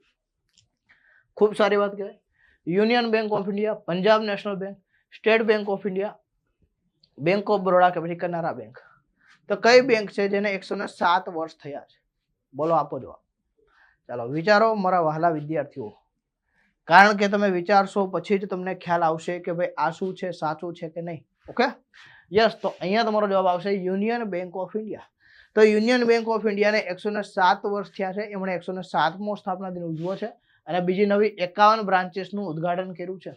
તો આ નવી શાખાઓ અને તેલંગાણા મંચેરિયાલમાં ગ્રામીણ સ્વરોજગાર તાલીમ સંસ્થા એટલે કે ભાઈ આરસેટી, બરોબર, રૂરલ સેલ્ફ એમ્પ્લોયડ, બરોબર, રૂરલ શું છે ભાઈ? સેલ્ફ એમ્પ્લોયડ ટ્રેનિંગ ઇન્સ્ટિટ્યૂટ, જેને આરસેટી કહેવામાં આવે છે. કે ગ્રામીણ મહિલાઓ હોય, ગ્રામીણ યુવકો હોય, એમને અહીંયા સ્કિલ બેઝડ ટ્રેનિંગ આપવામાં આવે કે જેથી કરીને તે પોતાની રોજગારી મેળવી શકે. તો એ સંદર્ભમાં વાત છે યુનિયન બેંકના કર્મચારીઓએ ભારતના સશસ્ત્ર દળોને ટેકો આપવા માટે રાષ્ટ્રીય સંરક્ષણ ભંડોળ એટલે કે ભાઈ નેશનલ ડિઝાસ્ટર જે ફંડ છે એના અંતર્ગત શું છે તો ભાઈ આ ₹21.68 કરોડનું દાન પણ આપ્યું છે. એટલે સારી વસ્તુ છે, બરોબર. ડિફેન્સ જે ફંડ છે એમાં જમ્મુ અને કાશ્મીર, બરોબર, બેંક લિમિટેડના પાર્ટ ટાઈમ ચેમ્બર તરીકે કોની નિમણૂક કરવામાં આવી? JNK બેંક લિમિટેડ તરીકે ઓળખાય છે. જમ્મુ કાશ્મીર બેંક લિમિટેડના પાર્ટ ટાઈમ ચેરમેન, બરોબર, ફૂલ ટાઈમ નહીં, પાર્ટ ટાઈમ ચેરમેન તરીકે કોની પસંદગી કરવામાં આવી? અમિતાભ ચેટર્જી, S. કૃષ્ણન, રાજેશ કુમાર, સુનિલ મહેતા કે પછી PK ગુપ્તા? તો ભાઈ આમાંથી કોણ એ વ્યક્તિ છે કે જેમની નિમણૂક કરવામાં આવી છે? ચાલો આપો જવાબ. Yes, anyone? યસ. તો અહીંયા યાદ રાખવાનું છે કે ભાઈ એસ કૃષ્ણનની નિમણૂક થઈ છે. એસ કૃષ્ણનજી કરીને જે વ્યક્તિ છે એમની નિમણૂક થઈ છે જે.એન.કે બેંકના પાર્ટ ટાઈમ ચેરમેન તરીકે. તેમણે અગાઉ પંજાબ અને સિંધ બેંક અને તમિલનાડુ મર્કન્ટાઇલ બેંકના એમડી તરીકે કામ કરેલું છે. જે.એન.કે બેંકની સ્થાપના 1938માં થઈ હતી, જેનું મુખ્ય મથક કઈ જગ્યાએ? શ્રીનગર, જમ્મુ કાશ્મીરમાં હતું. નેક્સ્ટ જોઈએ આપણે સૌથી અગત્યનો પ્રશ્ન. નાણાકીય વર્ષ 26ના બીજા ક્વાર્ટરમાં ઇન્ડિયા રેટિંગ્સ એન્ડ રિસર્ચ એ ભારત માટે કયો જીડીપી વૃદ્ધિ દર દર્શાવ્યો છે? જીડીપી વૃદ્ધિ દર એટલે શું? તો કે ભાઈ ખેતી, ઉદ્યોગ અને સેવા ક્ષેત્રનું કુલ જે અંતિમ ઉત્પાદન હોય એનું નાણાકીય મૂલ્ય, એને શું કહેવાય? જીડીપી. યસ. તો જીડીપીમાં વધારો જે દર્શાવે એનો વૃદ્ધિ દર કહેવાય છે. કેટલા ટકા દર્શાવ્યો છે? છેલ્લા 6 મહિના બીજા ક્વાર્ટરનો, એટલે કે ભાઈ બીજા 3 મહિના, બરોબર? એટલે કે ભાઈ જુલાઈ, ઓગસ્ટ, સપ્ટેમ્બર. 5.6%, 6.4%, 7.2%, 7.8 કે પછી 8. અલગ અલગ આ શું છે કે ભાઈ સંસ્થાઓ હોય છે કે જે આ રેટિંગ્સ દર્શાવે છે. Okay, yes. ચાલો કોણ જવાબ આપશે? Yes, okay. તો અહીંયા તમારો જવાબ આવશે માય ડિયર ફ્રેન્ડ્સ કે ભાઈ 7.2% દર્શાવ્યું છે. મેં તમને કીધું ને કે ભાઈ ભારત છે ગોલ્ડીલોક પીરિયડમાં છે, મતલબ કે ભાઈ અહીંયા જીડીપી વધી રહ્યો છે. યસ, જીડીપી વધી રહ્યો છે અને શું ઘટી રહ્યું છે? તો કે સાહેબ ઇન્ફ્લેશન. ઇન્ફ્લેશનમાં સતત ઘટાડો થઈ રહ્યો છે, જે ખૂબ સારી વાત કહેવાય, બરોબર? જીડીપી વધી રહ્યો છે, ભયંકર વધી રહ્યો છે અને ઇન્ફ્લેશન ઘટી રહ્યો છે. તો અહીંયા આપણે યાદ રાખવાનું છે કે ભાઈ આ શું છે કે ભાઈ 7.2% સુધી દર્શાવ્યો છે. નેક્સ્ટ છે કયા ફિનટેક પ્લેટફોર્મને ચૂકવણી એગ્રીગેટર એટલે કે ભાઈ પેમેન્ટ એગ્રીગેટર તરીકે કામ કરવા માટે આરબીઆઈએ મંજૂરી આપેલી છે? પેમેન્ટ એગ્રીગેટર એટલે શું? જો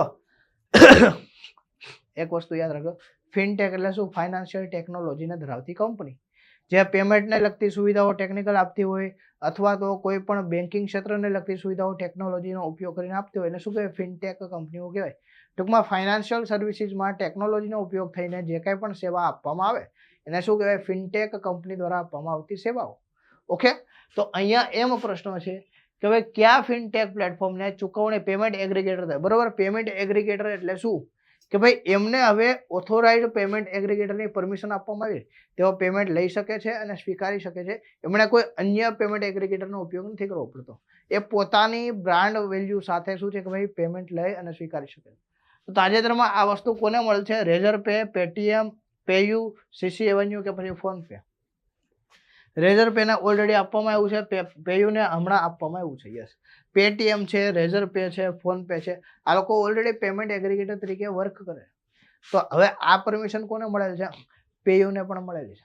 નહીતર કેવું હોય કે ભાઈ પેયુ એપ્લિકેશન રન કરે પરંતુ એમને પેમેન્ટ કોના થ્રુ કરાવવું પડે? રેઝર પે દ્વારા, પેટીએમ દ્વારા અથવા તો ફોન પે દ્વારા. પરંતુ હવે શું થશે કે ભાઈ પેયુ પોતાનું જ શું છે કે ભાઈ બ્રિજ બનાવી શકશે, પેમેન્ટ બ્રિજ જેને કહેવાય, ને પેમેન્ટ બ્રિજ અંતર્ગત શું છે કે ભાઈ પેમેન્ટ સ્વીકારી શકશે. ઓકે, તો આ વસ્તુ યાદ રાખવાની છે. નેક્સ્ટ જોઈએ આપણે. આ લાયસન્સ પેયુને ઓનલાઈન, ઓફલાઈન અને ભૌતિક ક્રોસ બોર્ડર 3 પ્રકારના હોય, બરોબર? પેમેન્ટ એગ્રીગેટર 3 પ્રકારના હોય, બરોબર? જેને પી કહેવાય એટલે કે ભાઈ ફિઝિકલ. પછી બીજો પેમેન્ટ એગ્રીગેટર કેવું હોય તો કે ભાઈ ક્રોસ બોર્ડર, જેને શું કહેવાય? સીબી કહેવામાં આવે છે.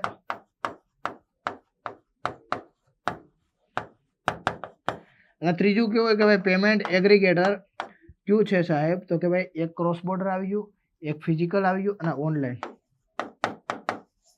તો આ 3 પ્રકારના હોય છે પેમેન્ટ એગ્રીગેટર. તો આ ત્રણ રીતે વર્ક કરવા માટે પેયુને મંજૂરી આપવામાં આવી. એટલે આગળ જતા તમને પેયુના પણ શું જોવા મળશે? એના તમને ડેબિટ કાર્ડ જોવા મળશે, ક્રેડિટ કાર્ડ જોવા મળશે, આ સિવાયની એપ્લિકેશન્સ જોવા મળશે. તમે કોઈ પણ સ્ટોરમાં જશો તો ત્યાં પેમેન્ટ કરવા માટે જે ડિવાઇસ આવે, બરોબર, તે ડિવાઇસ પણ પેયુ કંપનીના તમને જોવા મળશે. શું કામ કે ભાઈ પેયુને લાયસન્સ આપવામાં આવ્યું છે કે ભાઈ એ પેમેન્ટ એગ્રીગેટર તરીકે કામ કરી શકે. ઓકે, નેક્સ્ટ જોઈએ. કોઝિકોડ કેરળમાં કઈ બેંકે એમએસએમઈ માટે જ્ઞાન શ્રેણી ઇવોલ્વની 10મી આવૃત્તિનું આયોજન કર્યું છે? જ્ઞાન શ્રેણી ઇવોલ્વની 10મી આવૃત્તિનું આયોજન કર્યું. State bank of India, HDFC bank, ICICI bank, axis bank કે પછી પંજાબ નેશનલ બેંક? ચાલો શું જવાબ આવશે? આપો જવાબ my dear students. Yes, anyone? Yes, તો અહીંયા તમારો જવાબ શું આવશે? ભાઈ એમએસએમઈ માટે આ વસ્તુ ખાસ કરવામાં આવી છે એક્સિસ બેંક દ્વારા. ઓકે, તો એક્સિસ બેંક દ્વારા આ આવૃત્તિનું આયોજન કરવામાં આવ્યું હતું. કે જગ્યાએ? તો ભાઈ કોઝિકોડ કેરળમાં.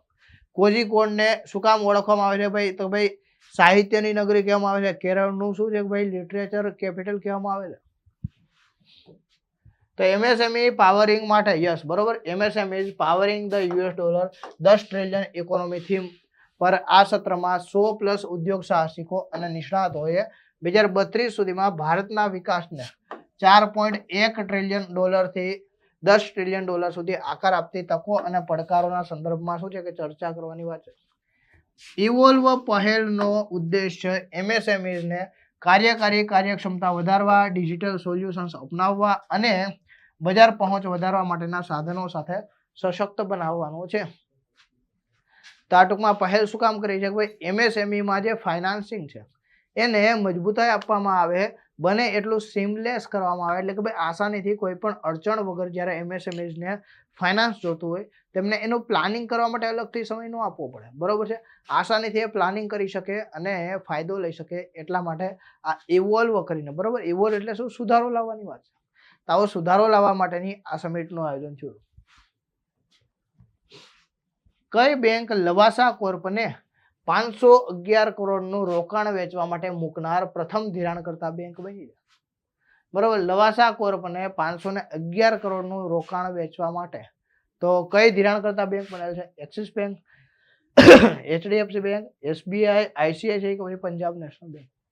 તો કઈ બેંક દ્વારા આ કામગીરી કરવામાં આવી છે? આપો જવાબ માય ડિયર સ્ટુડન્ટ્સ. શું આવશે આમાં?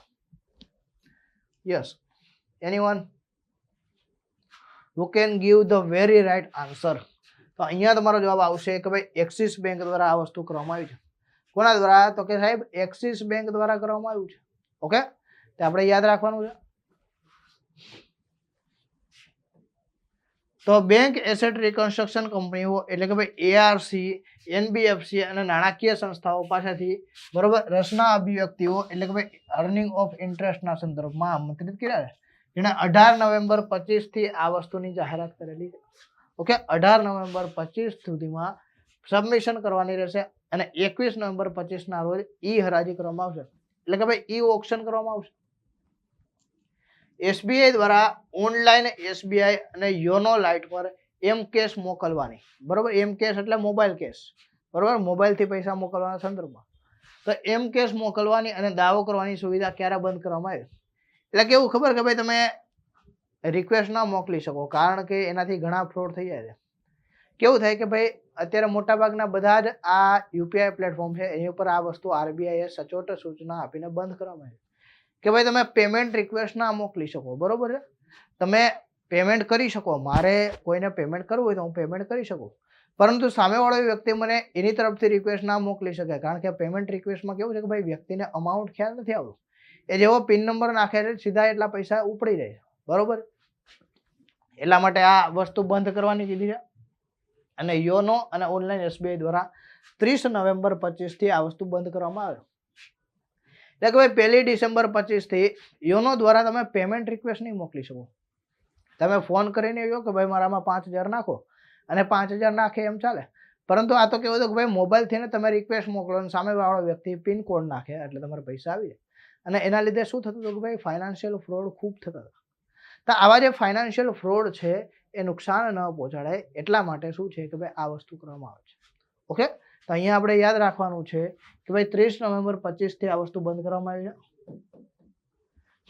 આ વસ્તુ શું કામ કે ભાઈ એસબીઆઈને વધારે સુરક્ષિત, આધુનિક અને વ્યાપકપણે અપનાવવામાં આવી ડિજિટલ પેમેન્ટને મજબૂત બનાવે છે. આ સેવા લાભાર્થી નોંધણીની જરૂર વગર, બરાબર, ફક્ત પ્રાપ્તકર્તાના મોબાઈલ નંબર અથવા ઈમેલ આઈડીનો ઉપયોગ કરીને તાત્કાલિક ટ્રાન્સફરની સુવિધા આપતી. સામેવાળાનો મોબાઈલ નંબર પણ ન મળે તો આપણને કેમ ખ્યાલ આવે કે ભાઈ પેમેન્ટ કોને ગયું, કેવી રીતના ગયું? એટલે આ સુવિધાથી ખૂબ નુકસાન થતું હતું અને લોકો સાથે ફ્રોડ થતા હતા. એટલે આ બધી વસ્તુ અટકાવવા માટે આ પેમેન્ટ રિક્વેસ્ટ છે એને બધા પ્લેટફોર્મ પરથી બંધ કરવાની વાત કરવામાં આવી છે. Okay, yes. નેક્સ્ટ જોઈએ કે નાણાકીય વર્ષ 26ના બીજા ક્વાર્ટરમાં એસબીઆઈએ ભારત માટે વાસ્તવિક જીડીપીનો વૃદ્ધિ દર કેટલો મૂક્યો? જો કેવું હોય ખબર, દર 3 મહિને અલગ અલગ આવી આર્થિક એજન્સીઓ હોય ને, બરાબર, બેંક હોય, આરબીઆઈ હોય, ફીચ હોય, મૂડીઝ હોય, અન્ય કોઈ કંપની હોય, ઇકરા હોય, તો આ બધા શું કરે કે ભાઈ રેટિંગ આપે. આઈએમએફ હોય, વર્લ્ડ બેંક હોય, એ ભારતીય અર્થતંત્રના જીડીપીના ગ્રોથ રેટનો અંદાજ આપે. હવે એ બધી સંસ્થાઓ અંદાજ આપે, પરંતુ યાદ આપણે રાખવાનું રહે. તો આ એસબીઆઈ દ્વારા કેટલો નક્કી કરવામાં આવ્યો છે કે ભાઈ 7.5% જેટલો રહેશે. કેટલો જીડીપી ગ્રોથ રેટ રહેશે? 7.5% જેટલો રહેશે. કેટલા સમયગાળા માટે? તો કે ભાઈ બીજો ક્વાર્ટર. બીજો ક્વાર્ટર એટલે શું? તો કે સાહેબ જુલાઈ થી લઈ સપ્ટેમ્બર 2025. ઓકે, તો આ સમયગાળામાં આટલો રહેશે એમ કહેશે કે ભાઈ આ જે સમયગાળો છે એમાં આ જે છે એ કેટલો રહેશે? એટલો રહેશે. ઠીક છે, ચાલો નેક્સ્ટ જોઈએ. કઈ બેંકે કેન્દ્રીય વિદ્યાલય સંગઠન સાથે ભાગીદારી કરીને કેવીએસ કર્મચારીઓ માટે પગાર ખાતા અને એકીકૃત પોર્ટલનો અમલ કર્યો છે? યસ, તો કેવી કે બરોબર છે ભાઈ, કેન્દ્રીય વિદ્યાલયના જે છે કર્મચારીઓ એમના સેલરી એકાઉન્ટના સંદર્ભમાં વાત છે કે એમને શું છે કે ભાઈ ઓનલાઈન સેલરી મળે, સરળતાથી સેલરી મળે અને વહીવટી ખર્ચ બચે, એટલા માટે આ વસ્તુ કરવામાં આવી છે. તો તાજેતરમાં આ વસ્તુ કોના દ્વારા કરવામાં આવી? યુનિયન બેંક ઓફ ઇન્ડિયા દ્વારા કરવામાં આવી. યુનિયન બેંક ઓફ ઇન્ડિયા અંતર્ગત એવું કરવામાં આવ્યું કે ભાઈ જેટલા પણ આ કેન્દ્રીય વિદ્યાલય સંગઠનના કર્મચારીઓ છે એમનો પગાર ક્યાં થશે? તો કે ભાઈ યુનિયન બેંક ઓફ ઇન્ડિયામાં થશે. ટૂંકમાં દરેક જે કેવીએસ છે એમને આના અંતર્ગત શું છે ભાઈ સેલરી એકાઉન્ટ ખોલવામાં આવ્યા છે. આ સહયોગ 1290 કેન્દ્રીય વિદ્યાલયોને આવરે છે અને લગભગ 56,000 જેટલા કર્મચારીઓના પગારની જે જરૂરિયાતનું વ્યવસ્થાપન છે એ પૂરું કરશે. તો 2026-27 થી 2030-31ના સમયગાળા માટે 16મા નાણાં પંચના અધ્યક્ષ તરીકે કોણ છે? 16મું નાણાં પંચ, 14ના નાણાં પંચના કોણ હતા? વાયબી રેડ્ડી હતા. 15માં એનકે સિંઘ હતા. તો હવે 16મું નાણાં પંચ આવશે જેનો સમયગાળો શું હશે? તો ભાઈ 26-27 થી લઈ 30-31. તો આ જે નાણાં પંચ છે એના અધ્યક્ષ કોણ છે? મનોજ પાંડા છે, અરવિંદ પનગડિયા છે, ટી રવિશંકર છે, સૌમ્યકાંતિ ઘોષ છે કે પછી એક પણ નહીં? તો અહીંયા યાદ રાખજો 16મા નાણાં પંચના અધ્યક્ષ તરીકે કોણ છે? તો કે ભાઈ અરવિંદ પનગડિયા છે. કોણ છે? અરવિંદ પનગડિયા છે, યાદ રાખજો. ઠીક છે, ચાલો નેક્સ્ટ જોઈએ. તો આ અધ્યક્ષ ડોક્ટર અરવિંદ પનગડિયા સભ્યોમાં જેનો જોર્જ મેથ્યુનો સમાવેશ થાય છે, ડોક્ટર મનોજ પાંડા, ટી રવિ અને એ બધા સભ્યો છે, બરોબર. કમિશનને 1 એપ્રિલથી 31 માર્ચ સુધીમાં 5 વર્ષના એવોર્ડ માટે ભલામણ કરવામાં આવેલ છે. એટલે કે ભાઈ જો ટેક્સની આવક હોય ને એ કેન્દ્ર અને રાજ્ય સરકારોમાં કેટલા પ્રમાણમાં વેચવી, કેમ વેચવી, એ બધી બાબતોની સલાહો કોણ આપશે? નાણાં પંચ આપશે. કેટલા સમયગાળા માટે? કે ભાઈ 26 થી લઈ 31 સુધીના સમયગાળા માટે. નવો પ્રશ્ન છે, કઈ કંપનીએ ઓફલાઈન પેમેન્ટ એગ્રીગેટર તરીકે કામ કરવા માટે આરબીઆઈની મંજૂરી મળી છે? Razorpay, Paytm, Infibeam avenue, PhonePe કે પછી સીસી એવન્યુ?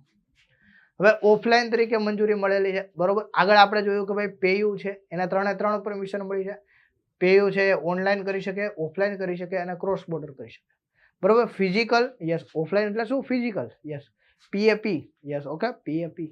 તો આ પીએપી ની મંજૂરી કોને આપવામાં આવી છે? યસ. તો આપણે જોઈએ કે ભાઈ ઇન્ફીબીએમ એવન્યુઝને આપવામાં આવી છે. કોને? ઇન્ફીબીએમ એવન્યુઝને આ પરમિશન આપવામાં આવી છે. ચાલો નેક્સ્ટ જોઈએ. કંપની પાસે પહેલાથી જ ઓનલાઈન પેમેન્ટ એગ્રીગેશન માટે પ્રીપેડ પેમેન્ટ ઇન્સ્ટ્રુમેન્ટ અને ભારત બિલ પે માટે લાયસન્સ છે. બેંક ઓફ બરોડા અને કઈ સંસ્થાએ એમએસએમઈ અને સ્ટાર્ટઅપ માટે ધિરાણ પ્રવાહ અને સહાય વધારવા માટે એમઓયુ કરેલા છે? શું કામ? કે ભાઈ આ વધે, બરોબર ને, જે ફ્લો છે ફાઇનાન્સનો ફ્લો છે એ વધારવા માટે આ કરાર થયેલા છે. તો કઈ છે ભાઈ? બેંક ઓફ બરોડા અને કઈ સંસ્થાએ આ કરેલું છે? તો કે સાહેબ સીધી જ વાત છે, સીડબી, બરોબર ને. એમએસએમઈ ને સપોર્ટ કરતી મુખ્ય બેંક કઈ છે? સીડબી છે, small industry development bank of India.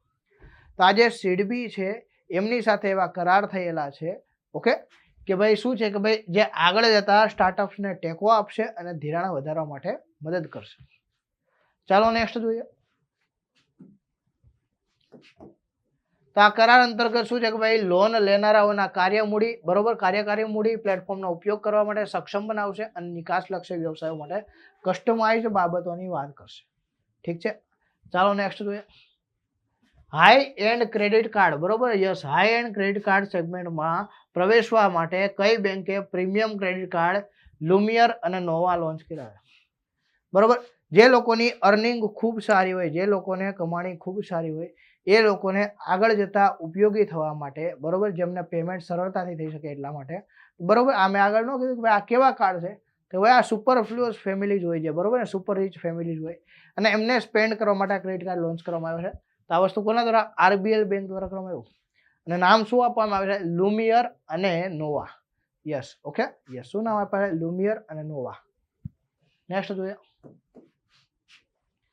તો આ લોન્ચનો ઉદ્દેશ્ય ભારતમાં જો હાઈ નેટવર્થ બરોબર, હાઈ નેટવર્થ અને સમૃદ્ધ ફેમિલીઝ છે એમના ગ્રાહકોના વધતા આધારને લક્ષ્ય બનાવવાનો છે, જેઓ વૈભવી ક્રેડિટ કેન્દ્રિત નાણાકીય સાધનો શોધી રહ્યા.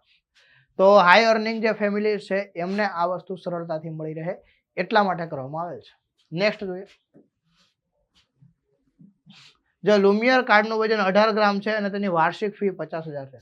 આ કાર્ડની ફી જ ખાલી 50,000 રૂપિયા વાર્ષિક છે, એટલે તમે જોઈ શકો છો બેનિફિટ્સ તો તમને પુષ્કળ મળતા હોય, પરંતુ એની એન્યુઅલ ફી કેટલી છે? 50,000 રૂપિયા. યસ, નેક્સ્ટ જોઈએ. પીએસએસ એક્ટ અને બીઆર એક્ટની જોગવાઈનું ઉલ્લંઘન કરવા બદલ આરબીઆઈ દ્વારા કઈ બેંકને 39.60 લાખનો દંડ ફટકારવામાં આવ્યો? એટલે કેવું હોય કે ભાઈ બેન્કિંગ ક્ષેત્રને લગતા નિયમો બનાવવામાં આવતા. યસ, પબ્લિક સેક્ટરની જે કંઈ પણ સેવિંગ સ્કીમ્સ હોય અથવા તો શું છે કે ભાઈ બેન્કિંગ રેગ્યુલેશન એક્ટ 1949, તો આની જોગવાઈઓનું ઉલ્લંઘન કરવા બદલ રિઝર્વ બેંક છે એમને દંડ કરવાનો અધિકાર છે અને રિઝર્વ બેંક કરે છે. તો રિઝર્વ બેંકે આવો દંડ કોને કરેલો છે તાજેતરમાં? Tamil Nadu mercantile bank, HDFC bank, state bank of India, ICICI bank કે પંજાબ નેશનલ બેંક. તો કઈ બેંકને આ દંડ કરવામાં આવ્યો છે? યસ, આપણો જવાબ ઓકે 1 2 3. અહીંયા તમારો જવાબ શું આવશે કે સાહેબ અહીંયા આપણો જવાબ આવશે તમિલનાડુ મર્કન્ટાઇલ બેંક. ઓકે, તો આ ટીએમબી તરીકે ઓળખાતી તમિલનાડુ મર્કન્ટાઇલ બેંક લિમિટેડ છે એમને આ દંડ કરવામાં આવ્યો છે. નેક્સ્ટ જોઈએ આપણે કે ભાઈ આ દંડ ચૂકવણી અને સમાધાન પ્રણાલી અધિનિયમ 2007ની કલમ 10A અને બેન્કિંગ રેગ્યુલેશન એક્ટ 1949ની કલમ 26A અંતર્ગતની જોગવાઈઓનું ઉલ્લંઘન બદલ હતો. ઓકે, યસ, તો આ આપણે પ્રશ્નો હતા અને આ માહિતીની તમને વાત કરીએ કે ભાઈ બિગિનર ટુ બેન્કર કરીને વેબ સંકુલ દ્વારા એક ખાસ સ્માર્ટ કોર્સ ડિઝાઇન કર્યો છે. કોના માટે? તો કે ભાઈ બેન્કિંગના જે એસ્પિરન્ટ્સ વિદ્યાર્થીઓ છે એમના માટે. તમને શું મળે છે કે ભાઈ બેંકના લેટેસ્ટ અભ્યાસક્રમ મુજબ તૈયાર થયેલો આખો કોર્સ મળે છે, જેમાં પરીક્ષાઓમાં પૂછાયેલા જે પ્રશ્નો છે, કરંટ પરીક્ષામાં પૂછાયેલા પ્રશ્નો એનો પણ સમાવેશ છે. પ્રિલિમ્સ પ્લસ મુખ્ય પરીક્ષા બંનેની તૈયારી તમે આ કોર્સ અંતર્ગત એક સાથે કરી શકો. 180+ કલાક જેટલા તમને લેક્ચર્સ મળે છે. ગણિત હોય, રિઝનિંગ હોય, ઇંગ્લિશ હોય, બેન્કિંગ અવેરનેસ વિષય હોય, આ બધા તમને ગુજરાતીમાં ભણાવવામાં આવે છે અને ચેપ્ટર વાઇઝ એમના સેક્શન વાઇઝ પ્રશ્નો પણ પ્રેક્ટિસ પ્રશ્નો આપવામાં આવે છે.